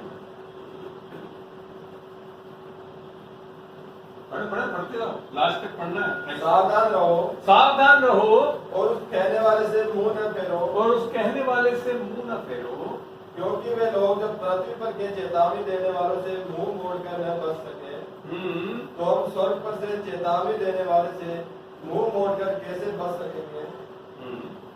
उस समय तो उसके शब्द ने पृथ्वी को हिला दिया, पर अब उसने ये प्रतिज्ञा की है कि एक बार फिर मैं न केवल पृथ्वी को वरन आकाश को भी हिला दूंगा। आमीन। ऐसे ही होने वाला है। यीशु मसीह जब आएगा सब चीज हिलने लग जाएगी। आगे और ये वाक्य एक बार फिर इस बात को प्रकट करता है कि जो वस्तुएं हिलाई जाती है वह सृजी हुई वस्तुएं होने के कारण टल जाएगी। क्या लिख रखा है? सजीवी वस्तुएं होने के कारण टल जाएगी। आगे ताकि जो वस्तुएं हिलाई नहीं जाती वह अटल बनी रहे। कौन सी चीजें हिलाई नहीं जा सकती? आपका उद्धार, आपकी शांति, परमेश्वर का प्रेम, ये कभी नहीं हिल सकता, ये हमेशा रहेगा। आगे इस कारण हम उस राज्य को अब ध्यान से पढ़ रहे हैं, सुने। इस कारण हम उस राज्य को पाकर, राज्य क्या है? परमेश्वर का राज्य जो हमारे हृदयों में आता है। लिखा था ना 2 में 14:7 में भी लिखा था, परमेश्वर का राज खाना पीना नहीं परंतु शांति, धार्मिकता और प्रेम हमारे जो हृदय में आता है, अर्थात पवित्र आत्मा का हमारे अंदर आता। हाँ, इस कारण हम इस राज्य को पाकर जो हिलने का नहीं। क्या होता है वो? लोग क्या हो रहे हैं उद्धार पाकर? हिल रहे हैं। वास्तव में क्या होना चाहिए? दृढ़ होना चाहिए, दृढ़ पता होना चाहिए कि यीशु मसीह ने बचाया, तो छोटे मोटे आदमी ने नहीं बचाया। वो आदम नहीं है जो वापिस हमको ले जा सकता। अरे हंसो तो सही। आमीन आमीन आमीन। चलिए हाँ पढ़े पूरा। इस कारण हम उस राज्य को पाकर जो हिलने का नहीं, कृतज्ञ हो और भक्ति और भय सहित परमेश्वर की ऐसी आराधना करें। अब ये देखो, ये है ये वर्जन ने खाई लिया असली शब्द। प्रभु तुम्हारे वाला कोई अलग है? यही वर्जन है? और किसी के पास हिंदी का कोई वर्जन है? नहीं है। पढ़ता हूं, मेरे पास सही वर्जन है। इस कारण हम इस राज्य को पाकर जो हिलने का नहीं, उस अनुग्रह को हाथ से ना जाने दे, जिसके द्वारा हम भक्ति और भय सहित परमेश्वर की ऐसी आराधना कर सकते हैं। अगर ये अनुग्रह नहीं है तो परमेश्वर यीशु मसीह जो कलीसिया बता रहा है वो हो ही नहीं सकता। इंग्लिश में पढ़ना है 28 वर्ष। Therefore, since we are receiving a kingdom which cannot be shaken, let us have a grace. Let us have grace, not law. आपका बल, आपकी सामर्थ्य चाहिए, उसका अनुग्रह चाहिए हमारे। by which उसके द्वारा we may serve God हम परमेश्वर को भक्ति से acceptably with reverence and godly fear. Godly fear is the outcome of the Holy Spirit. परमेश्वर का भय, आप जो लोग संसार में धर्म में परमेश्वर को डर रहे हैं, वो परमेश्वर का भय नहीं, गलत है। परमेश्वर का भय के लिए तो लिखा है यूहन्ना में, perfect love cast out because there is tormentation in fear. उस डर में तो क्या है? डरे में रहते हैं, परमेश्वर को कर लो याओ के साथ आओ। We enter the holy of the holies with confidence. हम याओ के साथ अनुग्रह की वेदी के सामने जा सकते हैं। किसके द्वारा? परमेश्वर के यीशु मसीह के लहू के द्वारा। इनफैक्ट हम हमेशा खड़े रहते हैं उसके सामने, क्योंकि वो परमेश्वर हमारे अंदर है, वो अनुग्रह का परमेश्वर। सोचिए, यीशु मसीह आपके अंदर और आप पाप करते रहो, फिर तो यार वो शैतान बढ़िया है। कभी कभी तो सही करवा भी देता है। वचन भी बताया था उसने यीशु मसीह, शाम में कोड भी कर दिया था उसने, नहीं दिया। अब समझ में आ रहा है यीशु मसीह कैसे करना चाहता है? केवल और केवल अनुग्रह और विश्वास से। इसके लिए परमेश्वर का वचन पहला थिस्सलुनीके 5:23 में लिखा, शांति का परमेश्वर आप ही तुम्हें पूरी रीति से आत्मा, प्राण और शरीर में सिद्ध करे, पूरे सैंक्टिफाई करे और निर्दोष रखे यीशु मसीह के आने तक। तो तुम्हारा बुलाने वाला सच्चा है, झूठा नहीं है, सच्चा परमेश्वर है। मैं ही मार्ग, मैं ही सत्य, मैं ही जीवन हूँ, मेरे बगैर कोई यीशु मसीह कोई पिता के पास नहीं। ये सामर्थ्य बच्चे। मैडम का इशारा हो रहा है 6 बजने वाले हैं तो क्या बंद करो?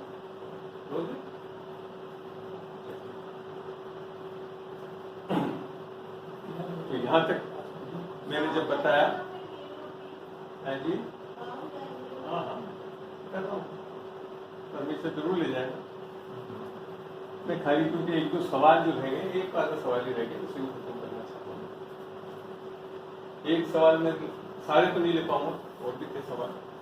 एक में किसी ने पूछा, शायद रमेश जी ने पूछा, विश्वास की अच्छी कुश्ती लड़ सके या विश्वास में दृढ़ होकर शैतान का मुकाबला कर सके, इसके लिए हम क्या करें? बताइए। अब आपको इतना समझा दिया तो क्या करना है?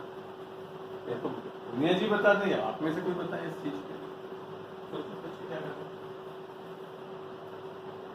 क्या चलना? आत्मा में चलना, आत्मा की तलवार, परमेश्वर का वचन। और एफिशिएंस 6 पढ़ के देख लीजिए, वो करते रहना है हमेशा। तो उद्धार का तो हमेशा ध्यान होना चाहिए, मेरा उद्धार कंप्लीट है, कभी नहीं जाएगा, कभी नहीं खोऊंगा मैं कभी पाप, मेरे आत्मा में पाप आ ही नहीं सकता। अगर मैं शरीर में भी करूं तो अपने मन को नया करूं, परमेश्वर के वचन को विश्वास। आ जाओ मैडम। हाँ वेरी गुड। 10 क्या फर्स्ट कोरिन्थियंस 10 पहला कोरिन्थियंस 10 का 4 और 5 पढ़ के देखें।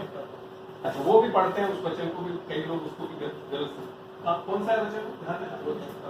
2:10 का दूसरा कोरिन्थियों का मैं निकालने जिसको भी मिल जाए, बिल्कुल उसको पढ़ेंगे भी हम। और आप इंग्लिश में जरूर खोल लीजिएगा प्लीज, मैं उसमें पढ़ाना चाहूंगा। इसलिए हम एक मिनट, दूसरा कोरिन्थियों 10 का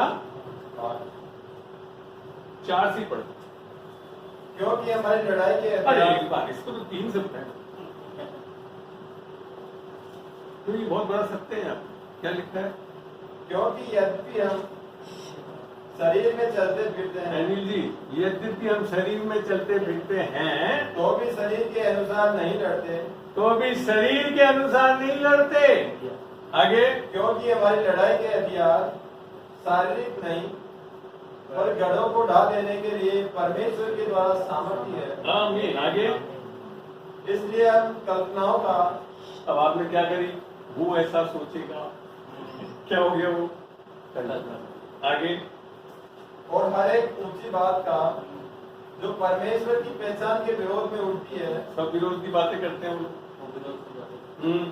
खंडन करते हैं। क्या करते हैं? बैठे रहते हैं, सुनते रहते हैं, कर लेते हैं, खंडन करते हैं। खंडन कैसे किया जाता है?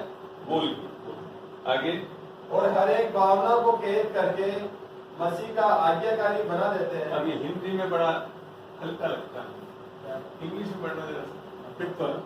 हाँ, ये लास्ट वर्ड पढ़ो। Casting down arguments and every high thing that exalts itself against the knowledge of God, bringing every thought into captivity. Bringing every thought into captivity to the obedience of Christ. to the obedience of Christ. क्योंकि यीशु मसीह obedient हुआ, इसके लिए आत्मिक जीवन हो सकता है।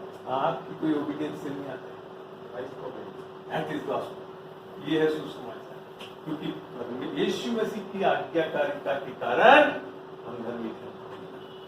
वो लड़ाई भी आपको नहीं लड़नी, क्योंकि वो कर चुका है। इसके लिए हो सकता है। आई बात समझ लो।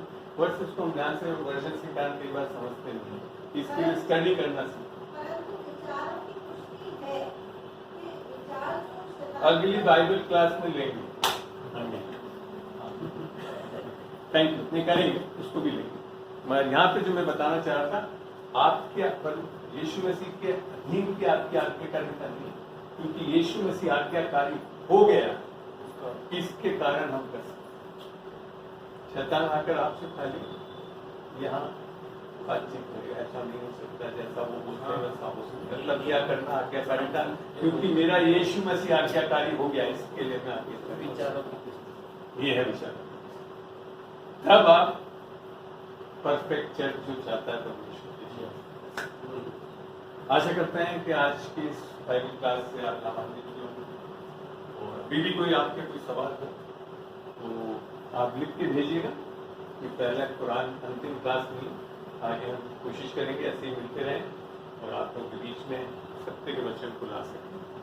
और सबका धन्यवाद देते हैं। एक छोटी सी प्रार्थना के साथ इस सभा को हम समाप्त करेंगे। और मेरी सबसे बेस्ट प्रेयर पार्टनर मेरी वाइफ है, प्लीज कम तक।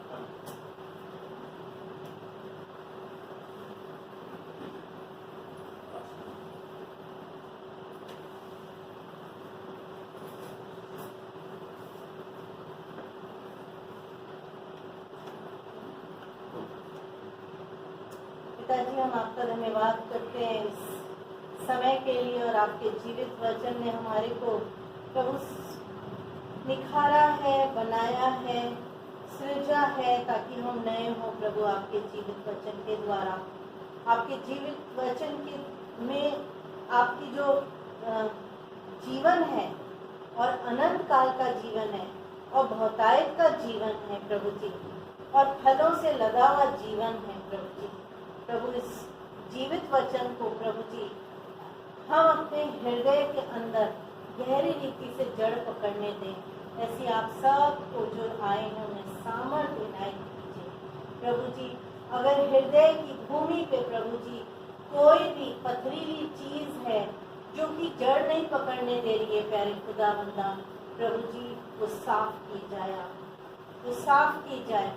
वो व्यक्ति प्रभु जी आपको समर्पित करे, हाँ प्यारे परमेश्वर, ताकि उनकी हृदय की भूमि 100 गुना फल लाने वाली बन सके, क्योंकि आपकी इच्छा है स्वर्गीय पिता। आपका प्रेम ही ऐसा गहरा है प्यारे खुदावंदा। आपका अनुग्रह, आपके होठों से केवल अनुग्रह और आपकी दया झलकती है प्रभु। जब हम वचन को पढ़ते हैं, वचन को समझते हैं प्रभु, एक एक जन को आप प्रकाशन की आत्मा दीजिए प्रभु जी। आपकी सामर्थ जो पवित्र आत्मा है, जो हमारी आत्मिक सहायता करने वाले सहायक भेजा प्रभु जी। प्रभु जी धन्यवाद करते हैं कि हर एक जना पवित्र आत्मा की सहायता से बढ़ सके, सीख सके, चल सके, वचन को ग्रहण कर सके प्यारे खुदावंदा, और ऐसा गहराई से जड़ पकड़ सके कि हिलने ना। धन्यवाद करते हैं प्यारे प्रभु जी, आप सबको लेकर आए, ऐसे सुरक्षित सबको ले जाएंगे प्यारे खुदावंदा, ये आपका वायदा है, क्योंकि आप हाथों में उठाने वाले परमेश्वर।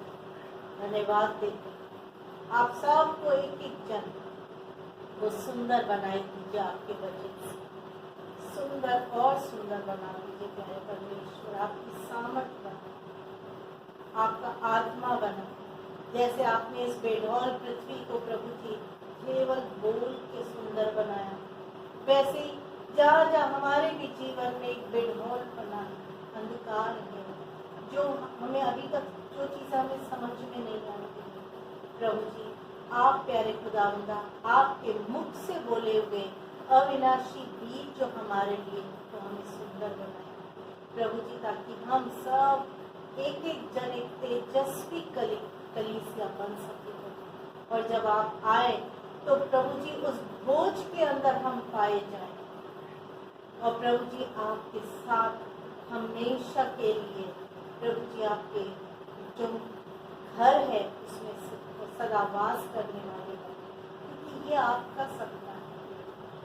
आप चाहते हैं, आपकी भली और अच्छी योजना है, आप चाहते हैं कि हम प्रभु जी राज्य करें, आप चाहते हैं प्यारे खुदावंद जीवन प्रभु जी आप सहायता और मदद कीजिए वचन को सीखने और पढ़ने में और बलवंत होने में, और इस दो धारी तलवार को प्रभु जी चलाने के अंदर आपसे सीख सके एक जन। प्रभु जी इस छोटी सी प्रार्थना को प्रभु, और जो आए हुए हैं प्यारे खुदावंद प्रभु जी जो चंगाई चाहते स्वर्ग के पिता, प्रभु जी आपका जलाली जीवित वचन कहता है प्रभु जी मेरे कोड़े खाए जाने से तू चंगा हो चुका। आपका वचन कहता है निश्चय मैंने तेरे सारे रोगों को ले। आज प्रभु आपका विश्वास एक एक जन पे काम करे, आपका आत्मा इसी समय काम करे प्रभु। हर रोग शरीर में से निकल के काम आपके लहू बाहर हुए लहू के कारण प्रभु जी आप कार्य करें। छुटकारा चाहते जो संकट में है प्रभु जो विपत्ति में है प्यारे खुदावंदा प्रभु जी, जिनको समझ और ज्ञान बुद्धि चाहिए स्वर्ग के पिता, आप इस रात से देने वाले पिता परमेश्वर। इस समय जब हम बैठे हैं प्रभु जी और हमारी आंखें आपकी ओर प्रभु, आपका आत्मा कार्य, आपका आत्मा बहुतायत से कार्य, आत्मिक उन्नति में कार्य करे प्रभु, जीवन को सुंदर बनाने में कार्य करे। ऐसा होने दीजिए, ऐसी संगति प्रभु आने वाले दिनों में भी हम कर सके, ऐसा अनुग्रह दीजिए ताकि हम मिलजुल के सीखे प्रभु जी, समरे और पिता परमेश्वर एक आत्मा एक वन यूनिटी के अंदर प्रभु हम तेरे प्रेम में आ सके। यीशु के नाम से प्रार्थना की सुनो आमीन आमीन आमीन आमीन। ये सब आशीषें आपके लिए हाँ और आमीन में हो। आप लोग मेरे साथ संपर्क में रह सकते हैं व्हाट्सएप पे, और आने वाले दिनों में आप अपने प्रश्नों को मेरे पास व्हाट्सएप पे भेजिए। आपके पास मेरा नंबर है, विशेषकर यूट्यूब पे जो देख रहे हैं उनको मैं बोल रहा हूँ, मेरा नंबर है 9414060303।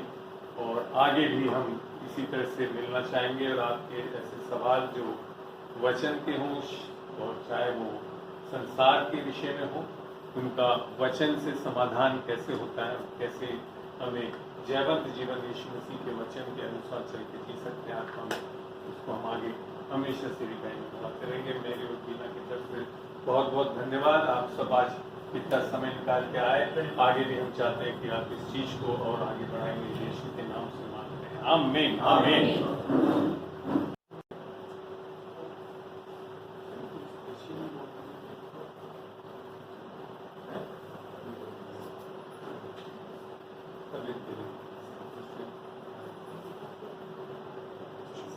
खुदावन हम तेरा शुक्र करते हैं, धन्यवाद देते हैं खुदावन भाई जॉन के लिए। खुदावन तूने उस क्रूस पे इसके लिए अपना लव पाया और तूने उस घोड़े खाए खुदावन। खुदावन आज जैसे तेरे वचन के अनुसार मैं और बीना इनके ऊपर हाथ रख के दुआ करते हैं, मरकुस के अनुसार खुदावन यीशु के नाम से सारे शरीर चंगा बोलते हैं यीशु के नाम से। तेरा चंगाई का विशेष विश्वास अभिषेक का पूर्ण रूप से सर से लेकर पाँव यीशु के नाम से खुदावन सारी बीमारियों को इसी वक्त आदेश देता हूँ, निकल बाहर कुछ नहीं। धन्यवाद देते हैं यीशु के नाम से, चंगाई को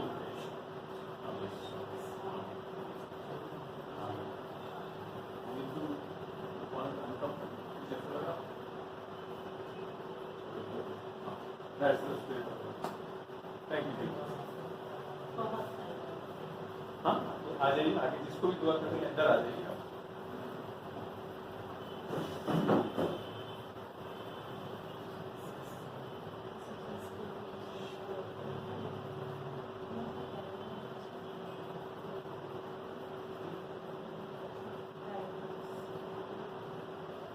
खुदावन तेरा वचन कहता है यशाया 40 कि तू वैसे बल देगा तेरी आत्मा के द्वारा, ताकि ये उकाब की तरह जब ये भागे तो ये थकेगी नहीं, जवान थक जाएंगे। खुदावन आज खुदावन इस विश्वास से खुदावन हम इस बेटी को तेरे अभिषेक से भरते हैं, पवित्र आत्मा का अभिषेक जो सब जुओं को तोड़ता है सामर्थ्य, तो तेरा अनुग्रह पे अनुग्रह याद इसके जीवन में खुदावन ऐसा कार्य करके पूर्ण करेगी। खुदावन तूने जो अच्छा कार्य इनके जीवन में आज प्रारंभ किया था, तू अंत तक यीशु मसीह के आने तक पूरा करेगा। इसके शरीर को बोलते हैं सर से लेकर पांव तक शंगा, सारी कमजोरी को यीशु के नाम, सारी आत्मा की कमजोरी के खुदावन यीशु के नाम से हम इस शरीर से निकालते हैं और आशीष बोलते हैं, सामर्थ बोलते हैं, blessings, fruitfulness, multiply, subdue and have peace. Let the face of the Lord shine upon her, that she may be complete and whole in Christ Jesus. Amen.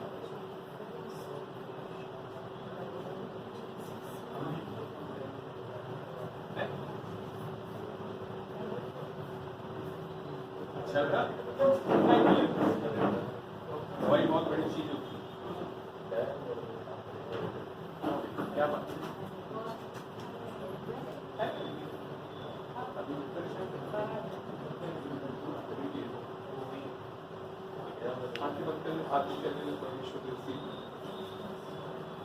Lord, I lay hands on these thyroid glands and I rebuke that illness. I rebuke that illness in Jesus' name. Be normal.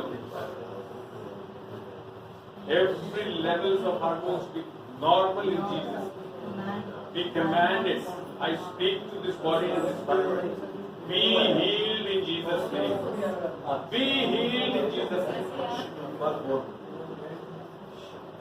I bless her. I bless her with your healing. I bless because मेरे कोड़े खाए जाने से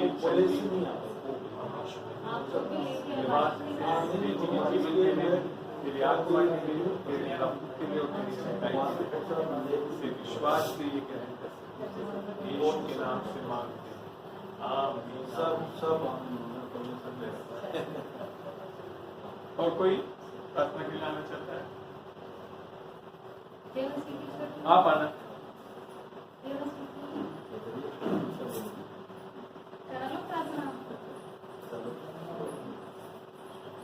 You know, just hold her hand like this.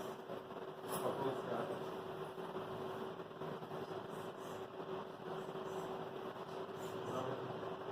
इस बेटी की विशेष में दुआ करता खुदा, जो इसके मन में जो हलचल है, जो इसके मन में जो एक घबराहट है कि ये कैसे होगा, कब होगा, उसे यीशु के नाम से हम कुशलते हैं।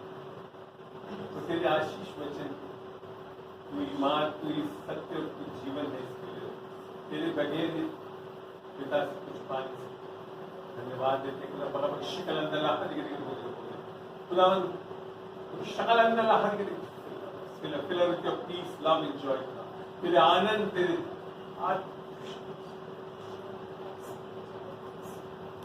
पिता आंटी की आंखों में देखता हूँ।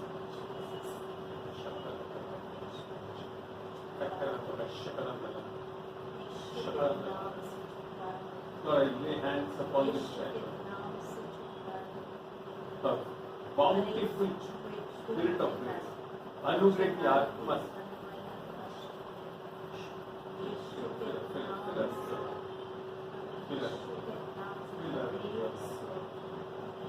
तेरे आनंद से भरते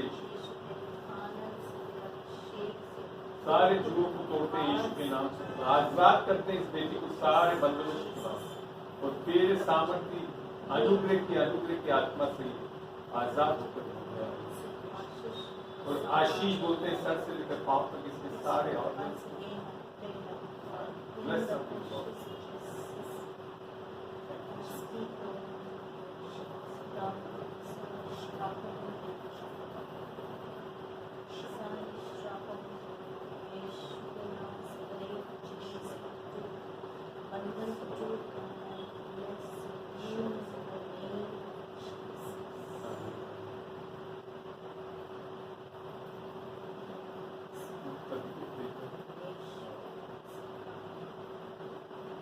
आपने पानी का विशेष अनुभूति किसी कारण से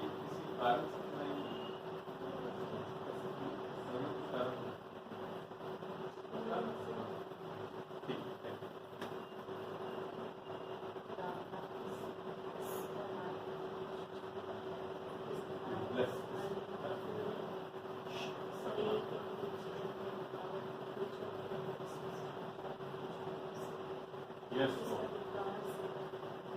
Power of the gospel will come upon us.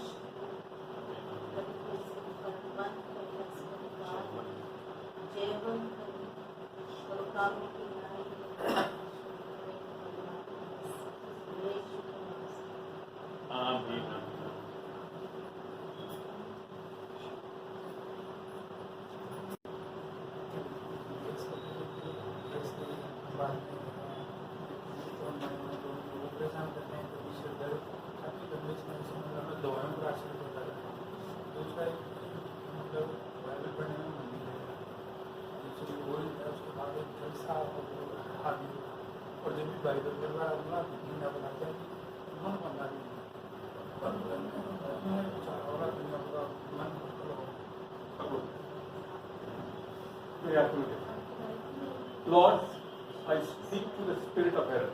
भ्रम की आत्मा को यीशु के नाम से इसी वक्त आदेश नष्ट करता हूँ। इस शरीर में वो रह नहीं सकती बात निकल बाहर।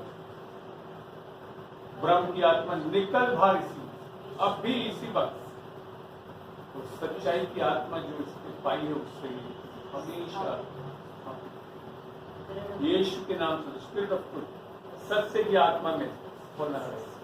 हर खुदावन सत्य से हर लॉर्ड आई स्पीक खुदा आज से खुदावन ये कभी भी आत्मा इसको परेशान नहीं कर सकती।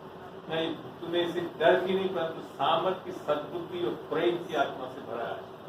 एक भरपूरी है जो भी ये खाली क्षेत्र थे खुदावन उसे हम इस आत्मा से भरे रखते हैं। खुदावन आने वाले दिनों में खुदावन ये बहुत बड़ा गवाही का होगा कि वचन में जो सामर्थ तूने इसको दी है तूने इसके लिए जो भविष्यवाणियां की है खुदावन उसको पूर्ण करने वाला होगा यीशु के नाम से। जो अच्छा काम यीशु ने इसके अंदर शुरू करा था तू अंत तक पूरा करने वाला। धन्यवाद देते हैं यीशु मसीह के नाम से खुदावन इसके शरीर को खुदावन तेरे वचन से जो आज हम बोलते हैं इसके कोड़े खाए जाने से ये चंगा हुआ वो होगा यीशु के नाम से। Yes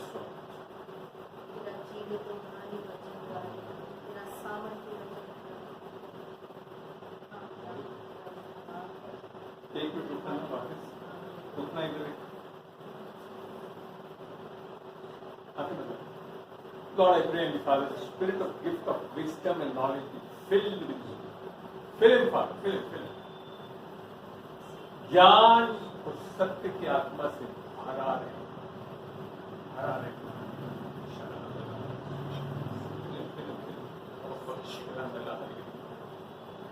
Thank you, Jesus. Bless. Amen. Amen.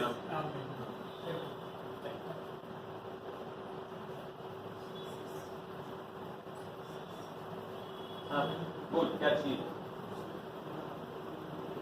हाँ हाँ बाइबल लाओ बाइबल हिंदी बाइबल लेकर आओ बोलने वाला। हाँ तो हम दोनों प्रार्थना करें। हाँ अभी बताता हूँ वचन से देख वचन से सीखेगा वो सही रहेगा। या तू खोलो एक से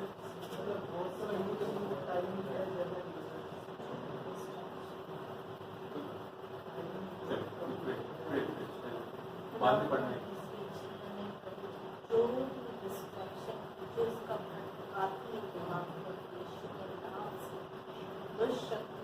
नष्ट करती हो तेरा प्रताप तेरा तेज प्रभु जी बोलती हूँ उसके जीवन तेरा अभिषेक से हरेक जुए टूटने वाली आज का दिन है इसके आत्मा और प्राण और शरीर के उद्धार का दिन है। तेरे प्रेम को गहरा समझ सके विश्वास कर सके और तेरी महिमा देख सके प्रभु हरेक का विश्वास नष्ट हो जाए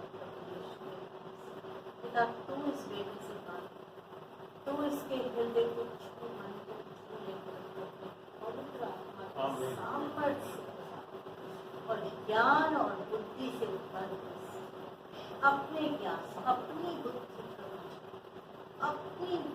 बुद्धि से ताकि ये जीवन यीशु के नाम से शैतान की योजना नष्ट करती है इसके जीवन से।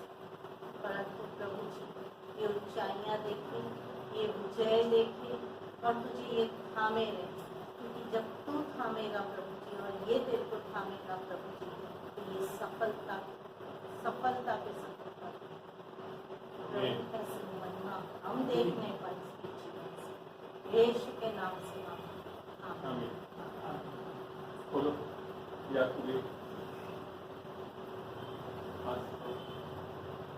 और यदि तुम में से किसी को बुद्धि की गति हो तो परमेश्वर से मांगे। मेरे से मत मांगो।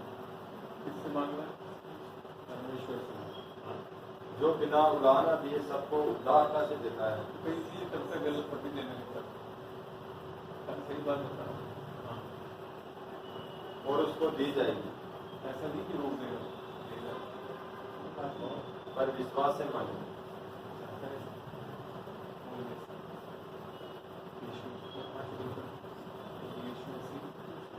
तू ही मेरा प्रभु उद्धार करता है, तू मेरे पाप के लिए मारा गया, गाड़ा गया और तीसरे दिन मृतकों में से जी उठा, ताकि तेरी बुद्धि ज्ञान की आत्मा से मैं भर जाऊं। मैं विश्वास से इस आत्मा को अपने हृदय में ग्रहण करता हूँ, यीशु के नाम से मांगता हूँ, नाम के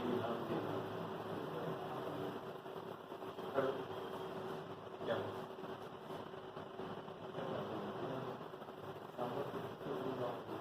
आज से बुद्धि से भरा रहे। खुदावन तुमने इसे डर की नहीं परंतु बुद्धि ज्ञान और सामर्थ्य आत्मा से भरा है। आने वाले दिनों में खुदावन इसके चाल चलन को अपने तेरे वचनों से बदल, खुदावन ये वचनों को पढ़ने वाला हो, खुदावन इस बाइबल में ये लीन हो सके खुदावन, ताकि ये अपने उन्नति कर सके, सारे पुस्तकों को जो पढ़ते हैं उसमें भी उन्नति कर सके। यीशु के नाम से आमीन।